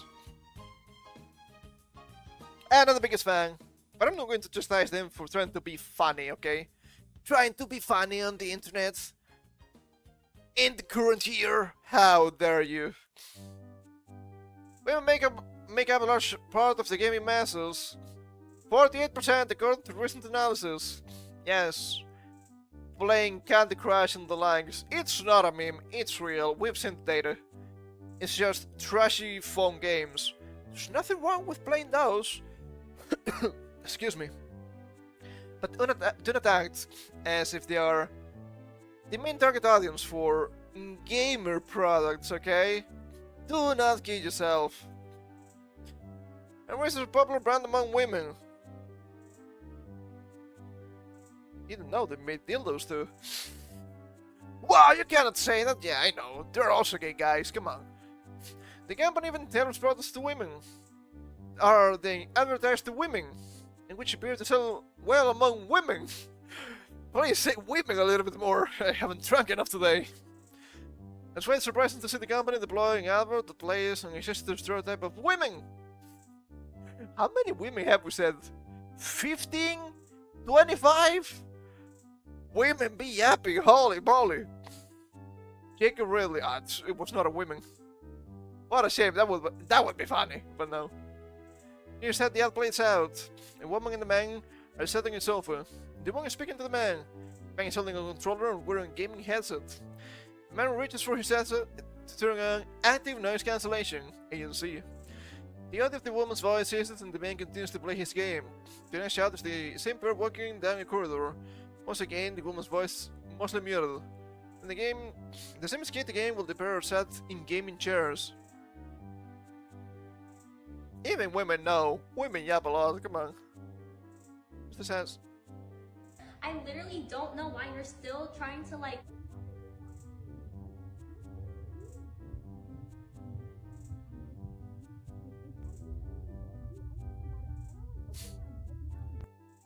Drama of women be yapping. They're not yapping in the way if you're winning. The on-screen caption reads, active noise cancellation on, drama off. Caption below the video reads, don't let yapping get in the way if you're winning. What about the emoji? Huh? Is this journalism? I don't think so.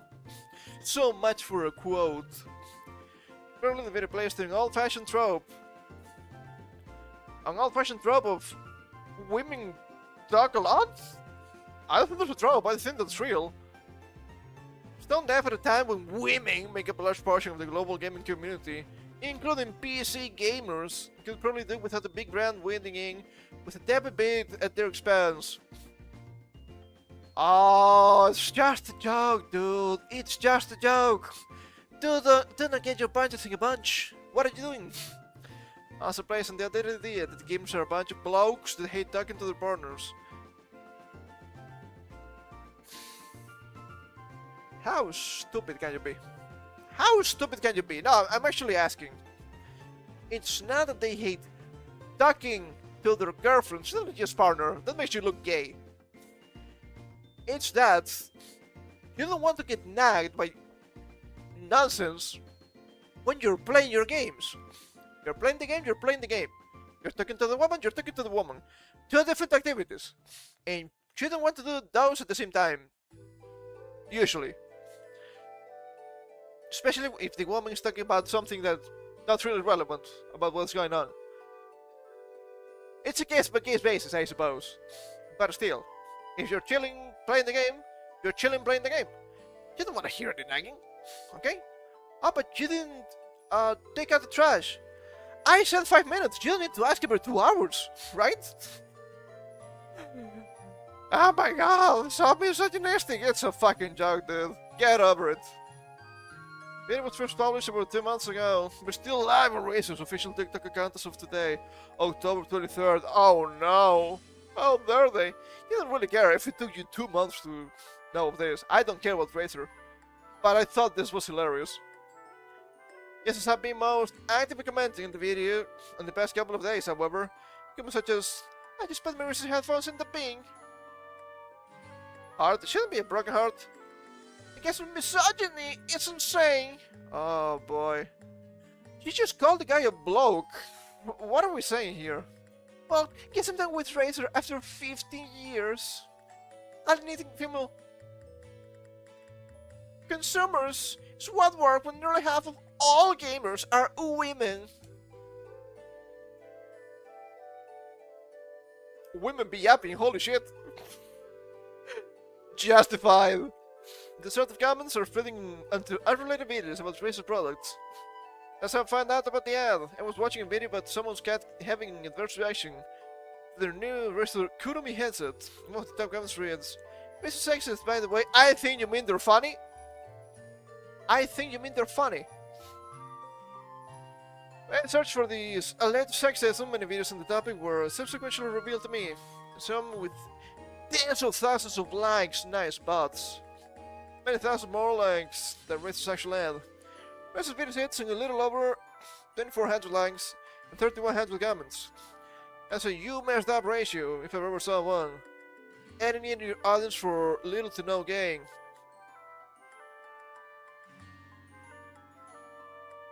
You keep saying that. I don't know if that is true, right? I don't know if that is true, because let's be real. Even if you have those comments saying, "Oh, I'm done with Razer after 15 years," are we going to believe them? Are they truly real? I don't think so. I think that's just virtue signaling, as usual. So, and I don't think this is a big deal anyway. I just don't. Especially, come on. Oh, the women keep buying Razer products. It's not a huge majority, and we know that it's not a huge majority because not a lot of women actually get deep into gaming to get Razer stuff. Okay, not even guys do it. Some of us are chipsteaks. Okay, it's me, the chipsteak. To be fair, the headset was a present. Was not a bad present. Really cost effective for once. As surprising as how easy the whole thing can have been avoided. ENC can be useful for blocking out a variety of unwanted noise. A leaf blower, fan, or neighbor playing music too loudly. You have to think for long to land on an idea less offensive to half of your audience. Oh my god, women be yapping is so offensive, dude. This is so offensive to the women's. I literally don't know why you're still trying to like...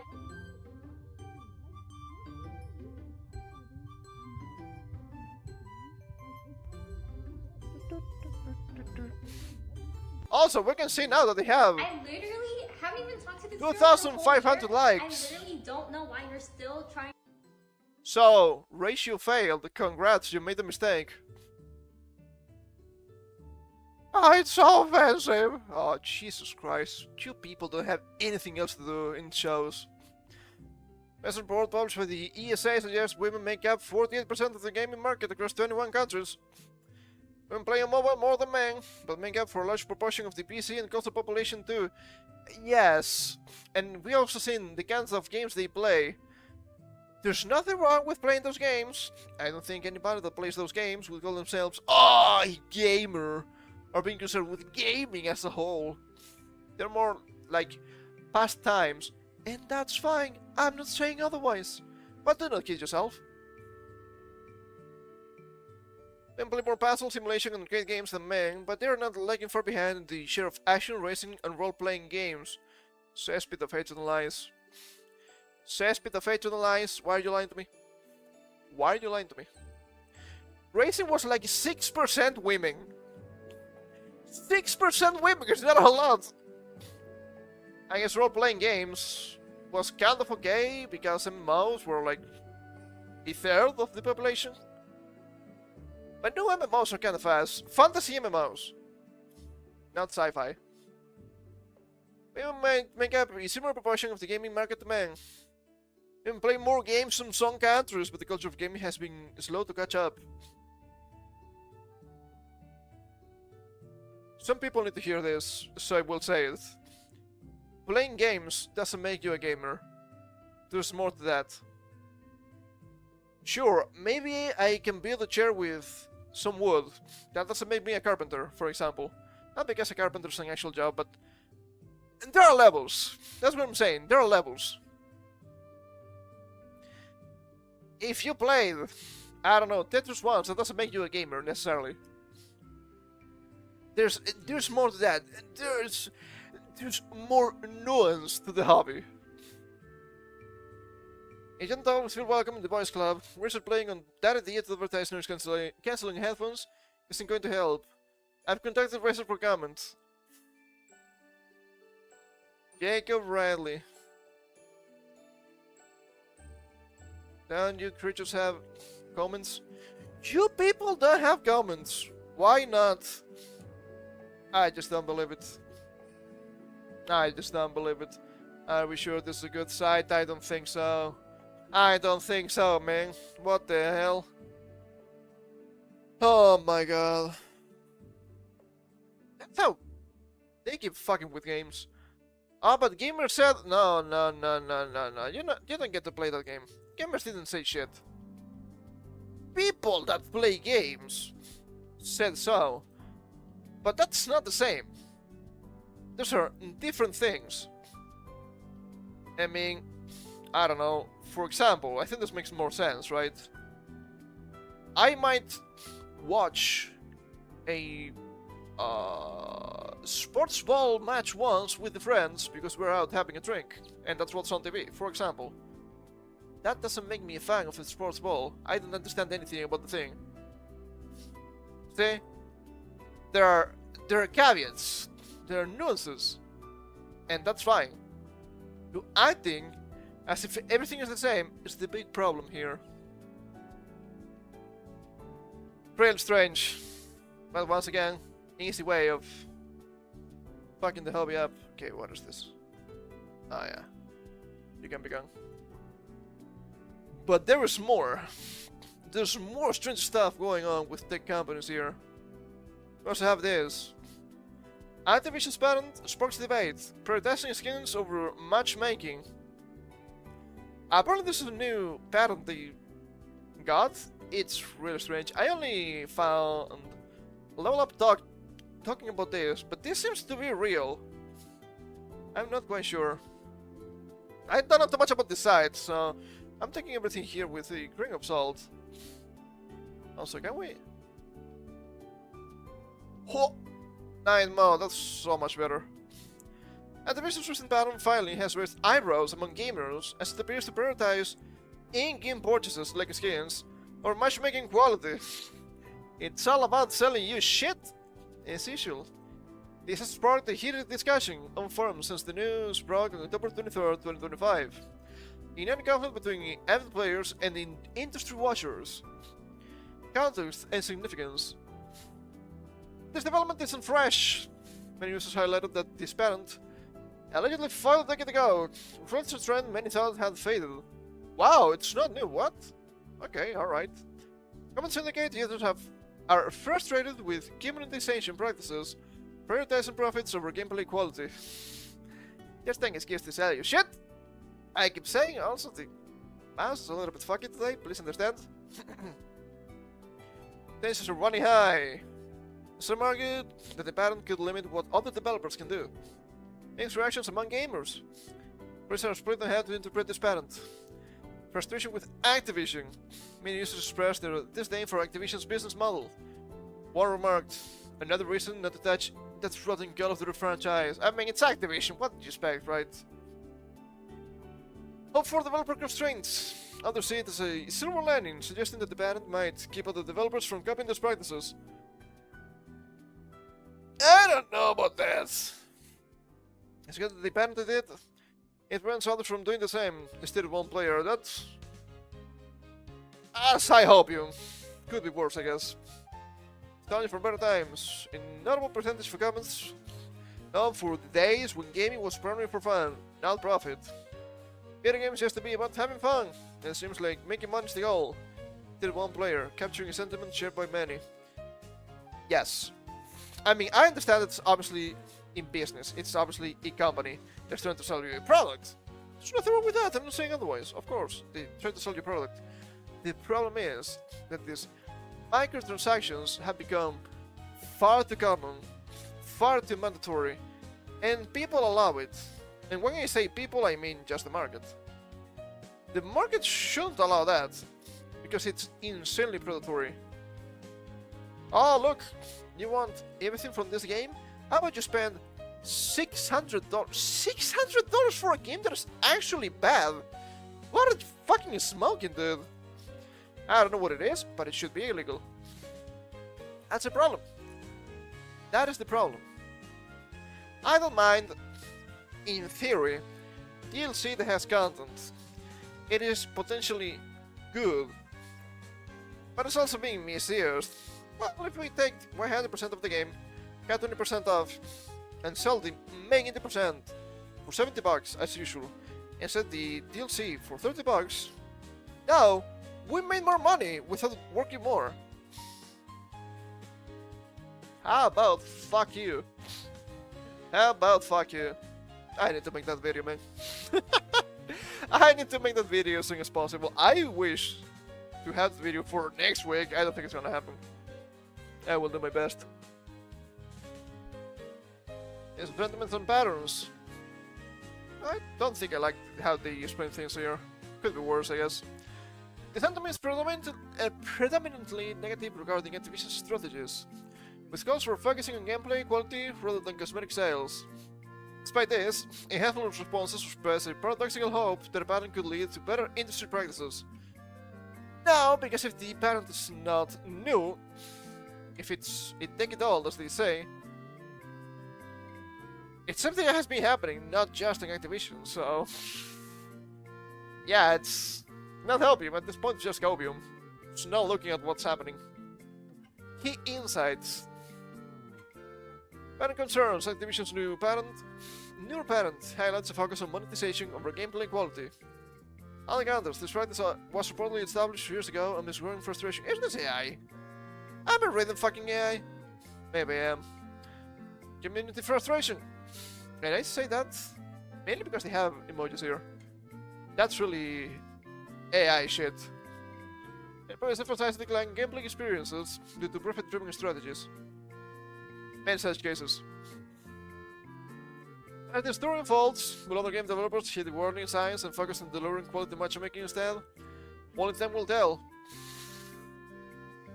I don't know about all that. Variations on Activision's future pathway. There's a strong chance that Activision's latest patent will lead to shifting how both players and developers approach in-game purchases. Many experts estimate around 70% probability that other studios may pivot away from similar monetization tactics. I just don't believe you. I've seen monetization. I just don't believe you. Taking the enhanced gameplay quality in response to consumer backlash. Consumer backlash. Good luck with that. Special amounts from player communities. Activision might feel compelled to adjust its strategies to maintain its user base. Further, if the patent reinforces existing frustrations, there's potential for a movement among gamers demanding more accountability and transparency from the industry at large. If it was another company and not Activision, maybe. But these guys are all in for the money, no quality whatsoever. Fast anchors in gaming evolution. A unique parallel can be drawn between this situation and the infamous rise and fall of mobile gaming practices in the early 2010s. Rise and fall of mobile gaming practices. What? I'm pretty sure they're alive and well in the mid-2020s. Time many developers adopted aggressive monetization models, leaving gamers disillusioned. Have you seen gacha games? Are you fucking with me? Come on now.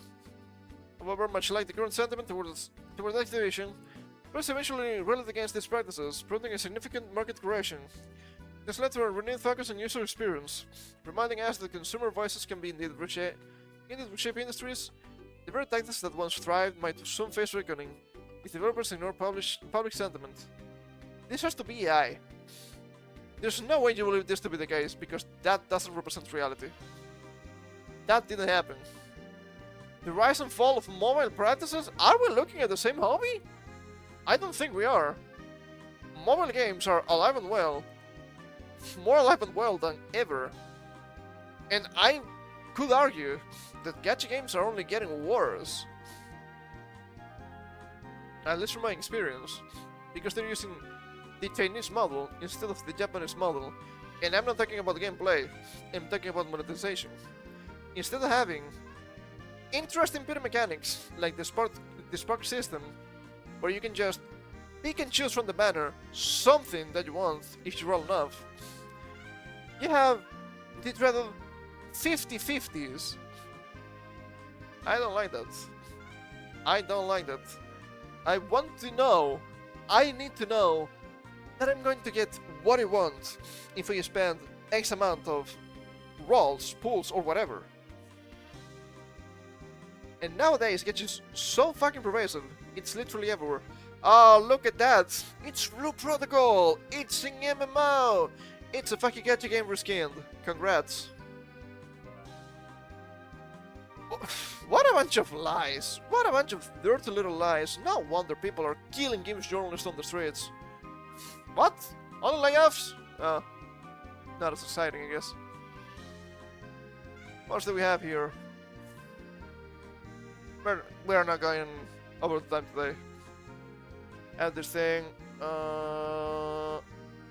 Maybe 2 more. Yeah, maybe 2 more.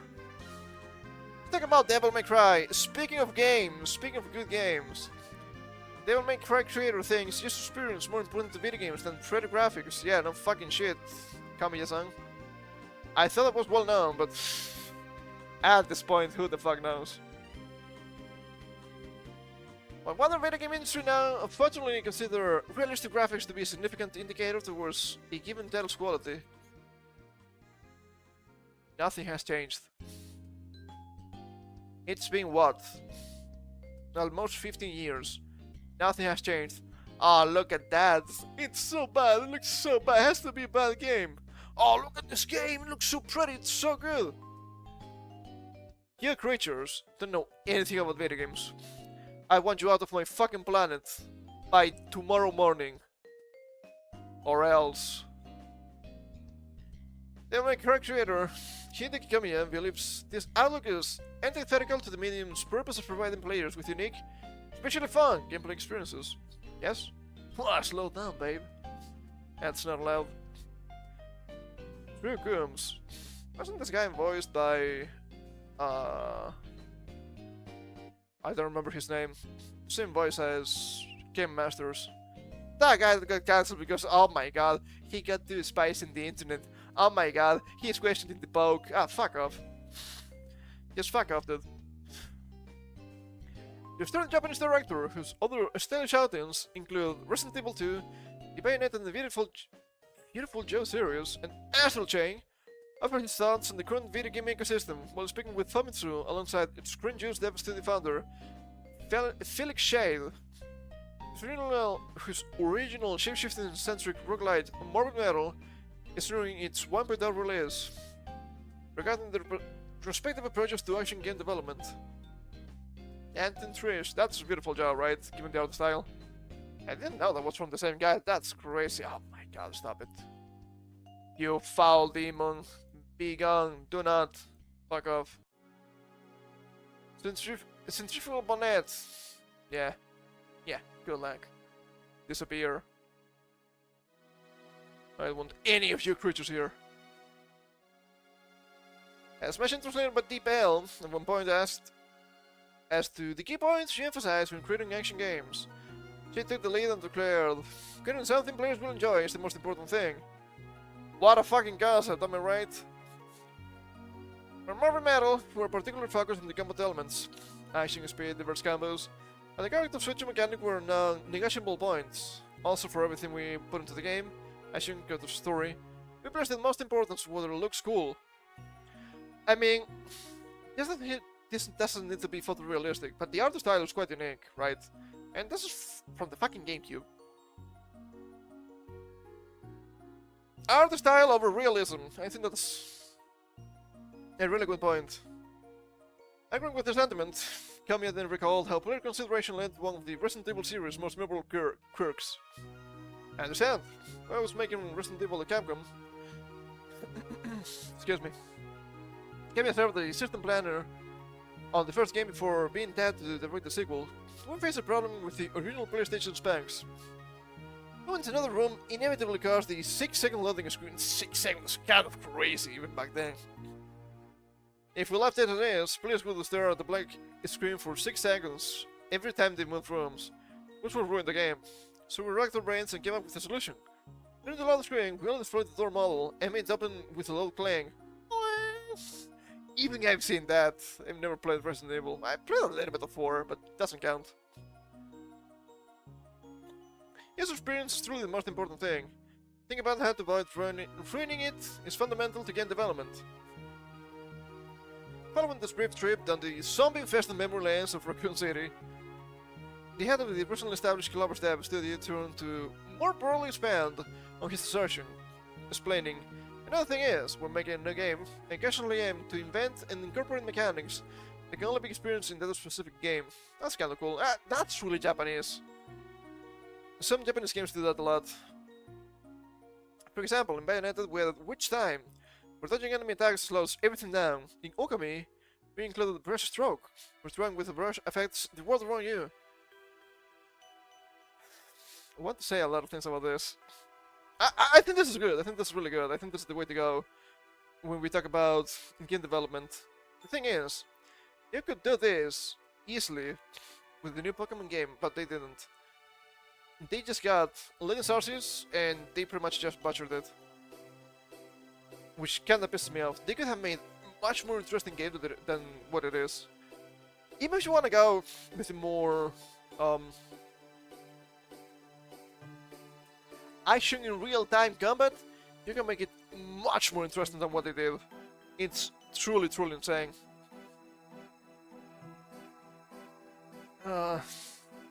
We need to talk about that at some point. I think it's a real interesting talk. Especially for something like Legends Z2A. Made with praise from Shade, who being that's impressive. I feel letters, less than totally unique. Inventive fun in games these days. Kamiya then said, I suppose, we're missing a verb. 7 pro graphics doesn't really grab me. As a player myself, I still want that heart-racing feeling from an experience you can only get in that specific game. It's not graphics per se, it's the art style, right? Of course, you see this. It's not photorealistic, it's obviously anime-based. It has a really distinct style, which is really, really nice. I'd say that probably the best example here would be Okami. It's not photorealistic, but the art style is so unique. It's pretty good. I wouldn't change it for anything. And I never played the game. But it looks fantastic. That's a big problem with modern games. When his thoughts so close, Kamiya admitted, there's no such thing as a convenient idea. Like, if you think about it this way, ideas will come. You have to approach it with the mindset that you must create something you can't experience in other games. I just keep thinking, what would be unique and interesting for this game? You keep thinking about it, at some point the game gathers the sand and gives you an idea. Same cycle every time. Yeah. I think things are glaringly obvious for 1000, Alex. Yeah, it's pretty obvious. But at the same time, if you see modern games, that doesn't seem to be that obvious anymore, which is a different kind of problem. As I said before, I like games, but I like unique games, because unique games offer you something special. I don't want to be like, oh wow, it's just a Genshin clone, for example, that keeps happening fucking everywhere.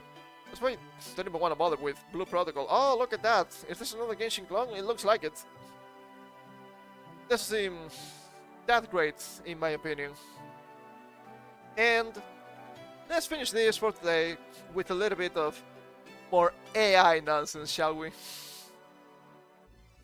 Lawmakers want to ban AI from marrying humans or gaining legal rights. How do we gain legal rights? That doesn't make any sense. They're not humans. I don't think you need to make laws for this. I don't believe this should be by default. They're not humans, therefore. Let's see what they say here. This is from today. This is really, really recent. I haven't read this yet. A higher state representative has introduced a new bill that will prevent AI from being recognized as people or entering into marriage with humans. Okay, I had to mention, I don't think this is bad. It is a little bit scary. It has to be a lot. Representative Thaddeus J. Claggett, what a name, filed House Bill 469 with the state's 136th General Assembly, aiming to write into law that AI systems are legally non-sentient and can't hold any form of personhood under Ohio law. That should be common sense. Yet here we are. It's really scary, dude. It's really scary. I don't know how to feel about this. That's one of the main gripes I have with AI. I have used a little bit of AI recently to try to script the internet for some clips. It has been really useful. But aside from that, I don't see the point of a lot of AI. How people get involved in this as relationships. I couldn't. Knowing that's something fake, I couldn't. I don't know. Maybe I'm too stupid, maybe I'm too smart, maybe a little bit of both. Who knows? And it is insane to me. Proposal if passed will also make any attempt to marry or create any other personal union with an AI system legally impossible. Ohio. Is this because of the nuclear waste from the trains? I hope not. Don't they have like a lot of corn there? Isn't that the meme? They have a lot of fields for, you know, food. This is to the humanized AI. It's not the humanized AI if it's not human. What are we saying here? The bill defines AI as any software or machine capable of simulating human-like functions, such as learning or problem solving. Even this is actually being really generous with what AI is nowadays.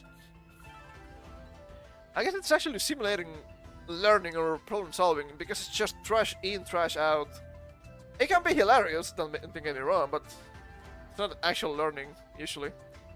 I guess to argue that no AI system shall be granted the status of person of any form of legal personhood, nor be considered to possess consciousness, self-awareness, or similar traits of living beings. Finally, anti-clunker legislation. Kanye's proposal also blocks AI from owning property or running a company. That's a really good point that I was not considering. Could you imagine what would happen if you let AI own property? I cannot fathom what could happen to stocks markets, for example. Ooh, that's scary. Even just using AI for stocks trading with what we have nowadays is a little bit scary. Instead, accountability for any AI-related harm will fall entirely on its owner or creator. Yeah, that makes sense.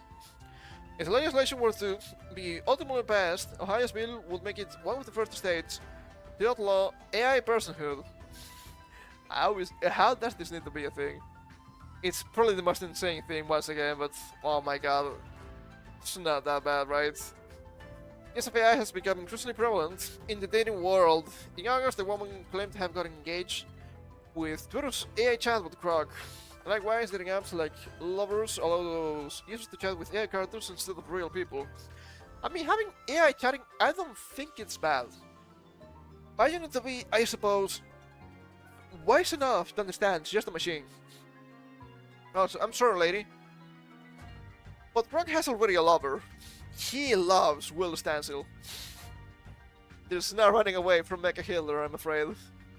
That's fucking hilarious. So, I don't know about that. I don't know about that. I guess we didn't get to the UK stuff. Is it longer? It's not long. We can go through this, right? I think it's okay. Let's get through this and finish for today, shall we? I think that's important, and I want to talk about this. Because, China. What do you mean it's not China? It's red, right?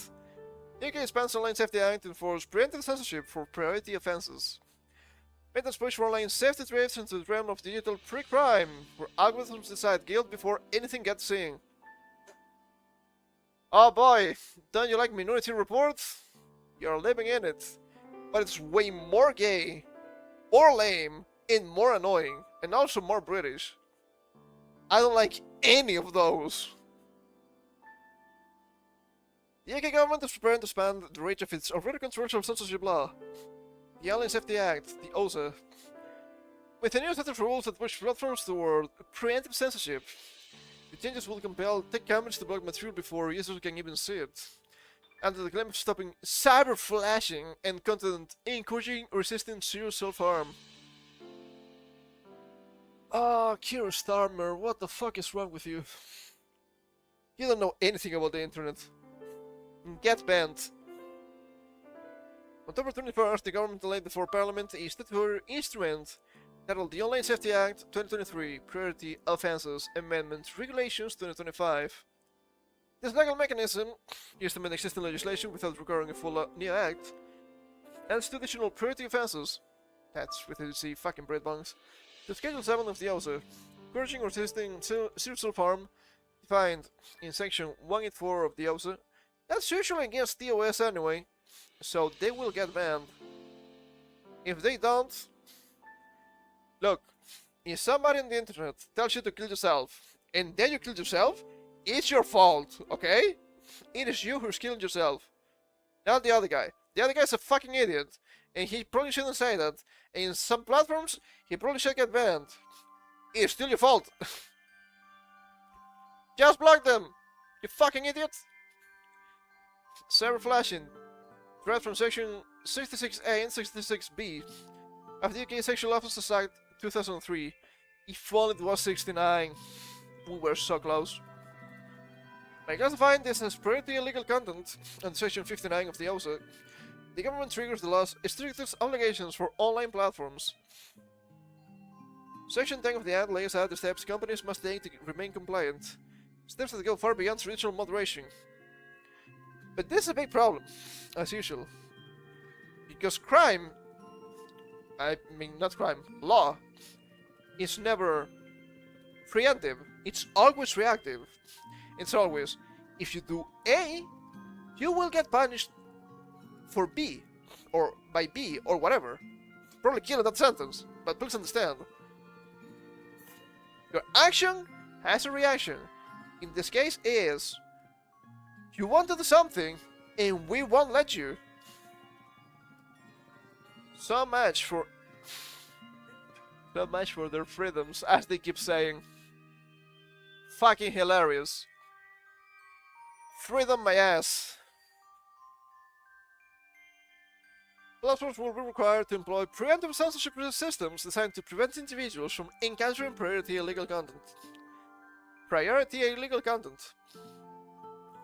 And to mitigate and manage the risk of the service being used for the commission or facilitation of a priority offense. The fuck is this? National Park. Hard gold and soul silver. What the hell? That's kinda cool. That's kinda cool. I kinda like it. What the hell? That's pretty good. I like it. I did not recognize this. That's for sure. Okay, let me go back.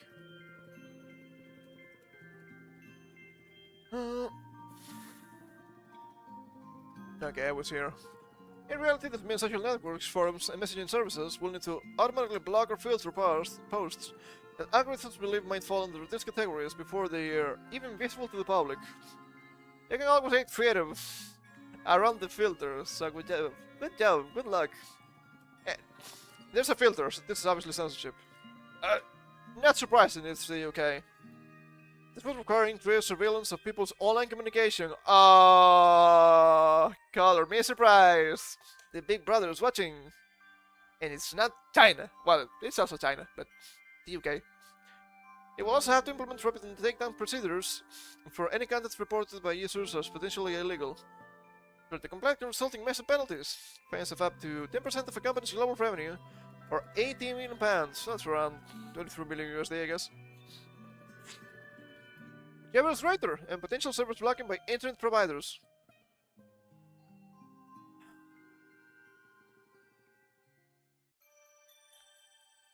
That's saying a lot when just a fucking shithole of an island in the middle of nowhere.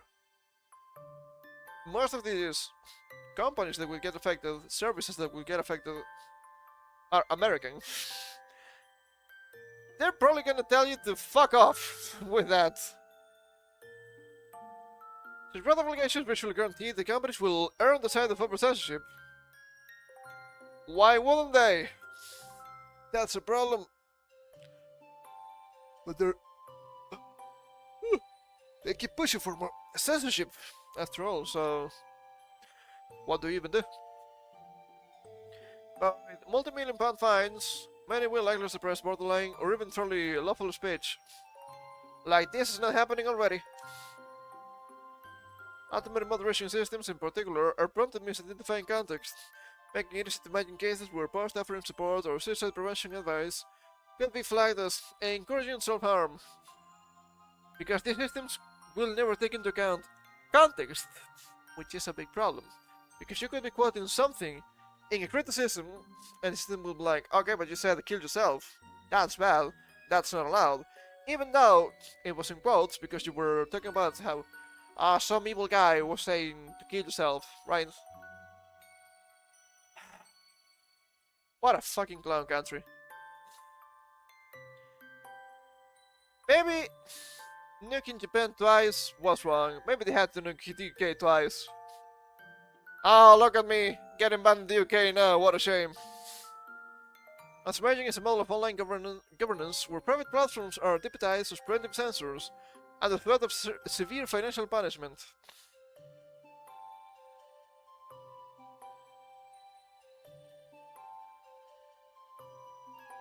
Which doesn't make a lot of sense when you think about it, right?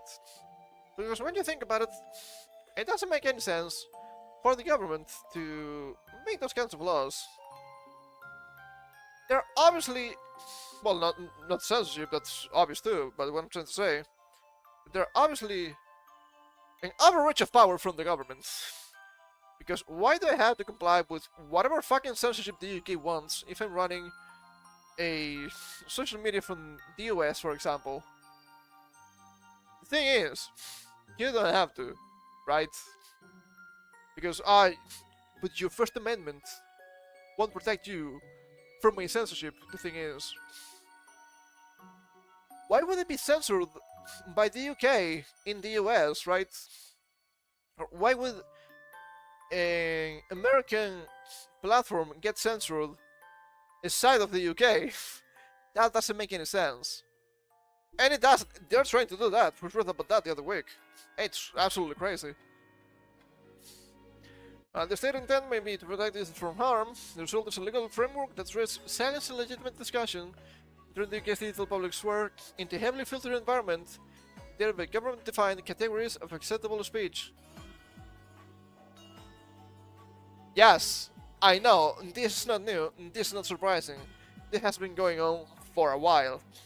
We have seen so many people getting visited by the cops because how dare you say something like this on Facebook? How dare you say something like this on Twitter? How dare you say something like this on a private chat on WhatsApp? That also happened. And I'm like, you know what? Fuck you! What about that? What are you gonna do? You're a British cop. You're gay. You cannot do anything about me.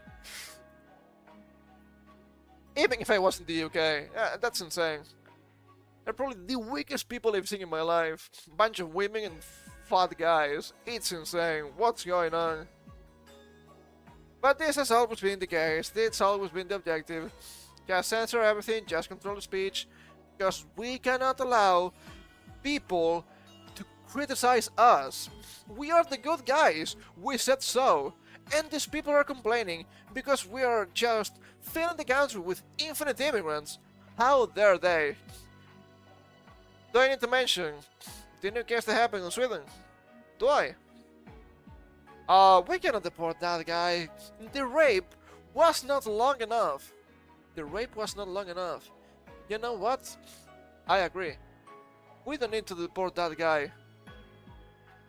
There are better punishments. Also for the judge. It truly pisses me off. The girl was 13, for fuck's sake.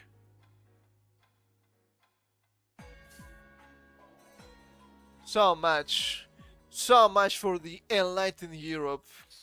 God, people disgust me to no end. Truly a bunch of wretched animals. Of course I'm going to criticize you. You're gonna end up in jail. Good luck with that. You cannot keep me in jail. My powers are beyond your understanding. If only that was the case. Once again, if I end up in jail, avenge me. I think I deserve it. Anyway, I guess it's time for me to take my leave. We've been here yapping for like 2 hours. More than 2 hours. It's been the usual, right? It's probably fine. So, we're coming back on Monday with more Pokemon Legends X and Y. What a great game. I cannot believe this is really such a fun game in 2025. If only. But yeah, we'll have more if we play this week, right? More Pokemon, more Zelda, and more Vagrant. And next Saturday, as usual, we'll have more yapping. New video tomorrow, this time for real. I know the video's flawed, but new video tomorrow, and the schedule will be up tomorrow evening as usual, after I make the thumbnails and all that. So, thank you all for coming, hope you had some fun. See you Monday for Pokemon. Until then, you know the roles. Row, row, find the power! That's so corny. And take care!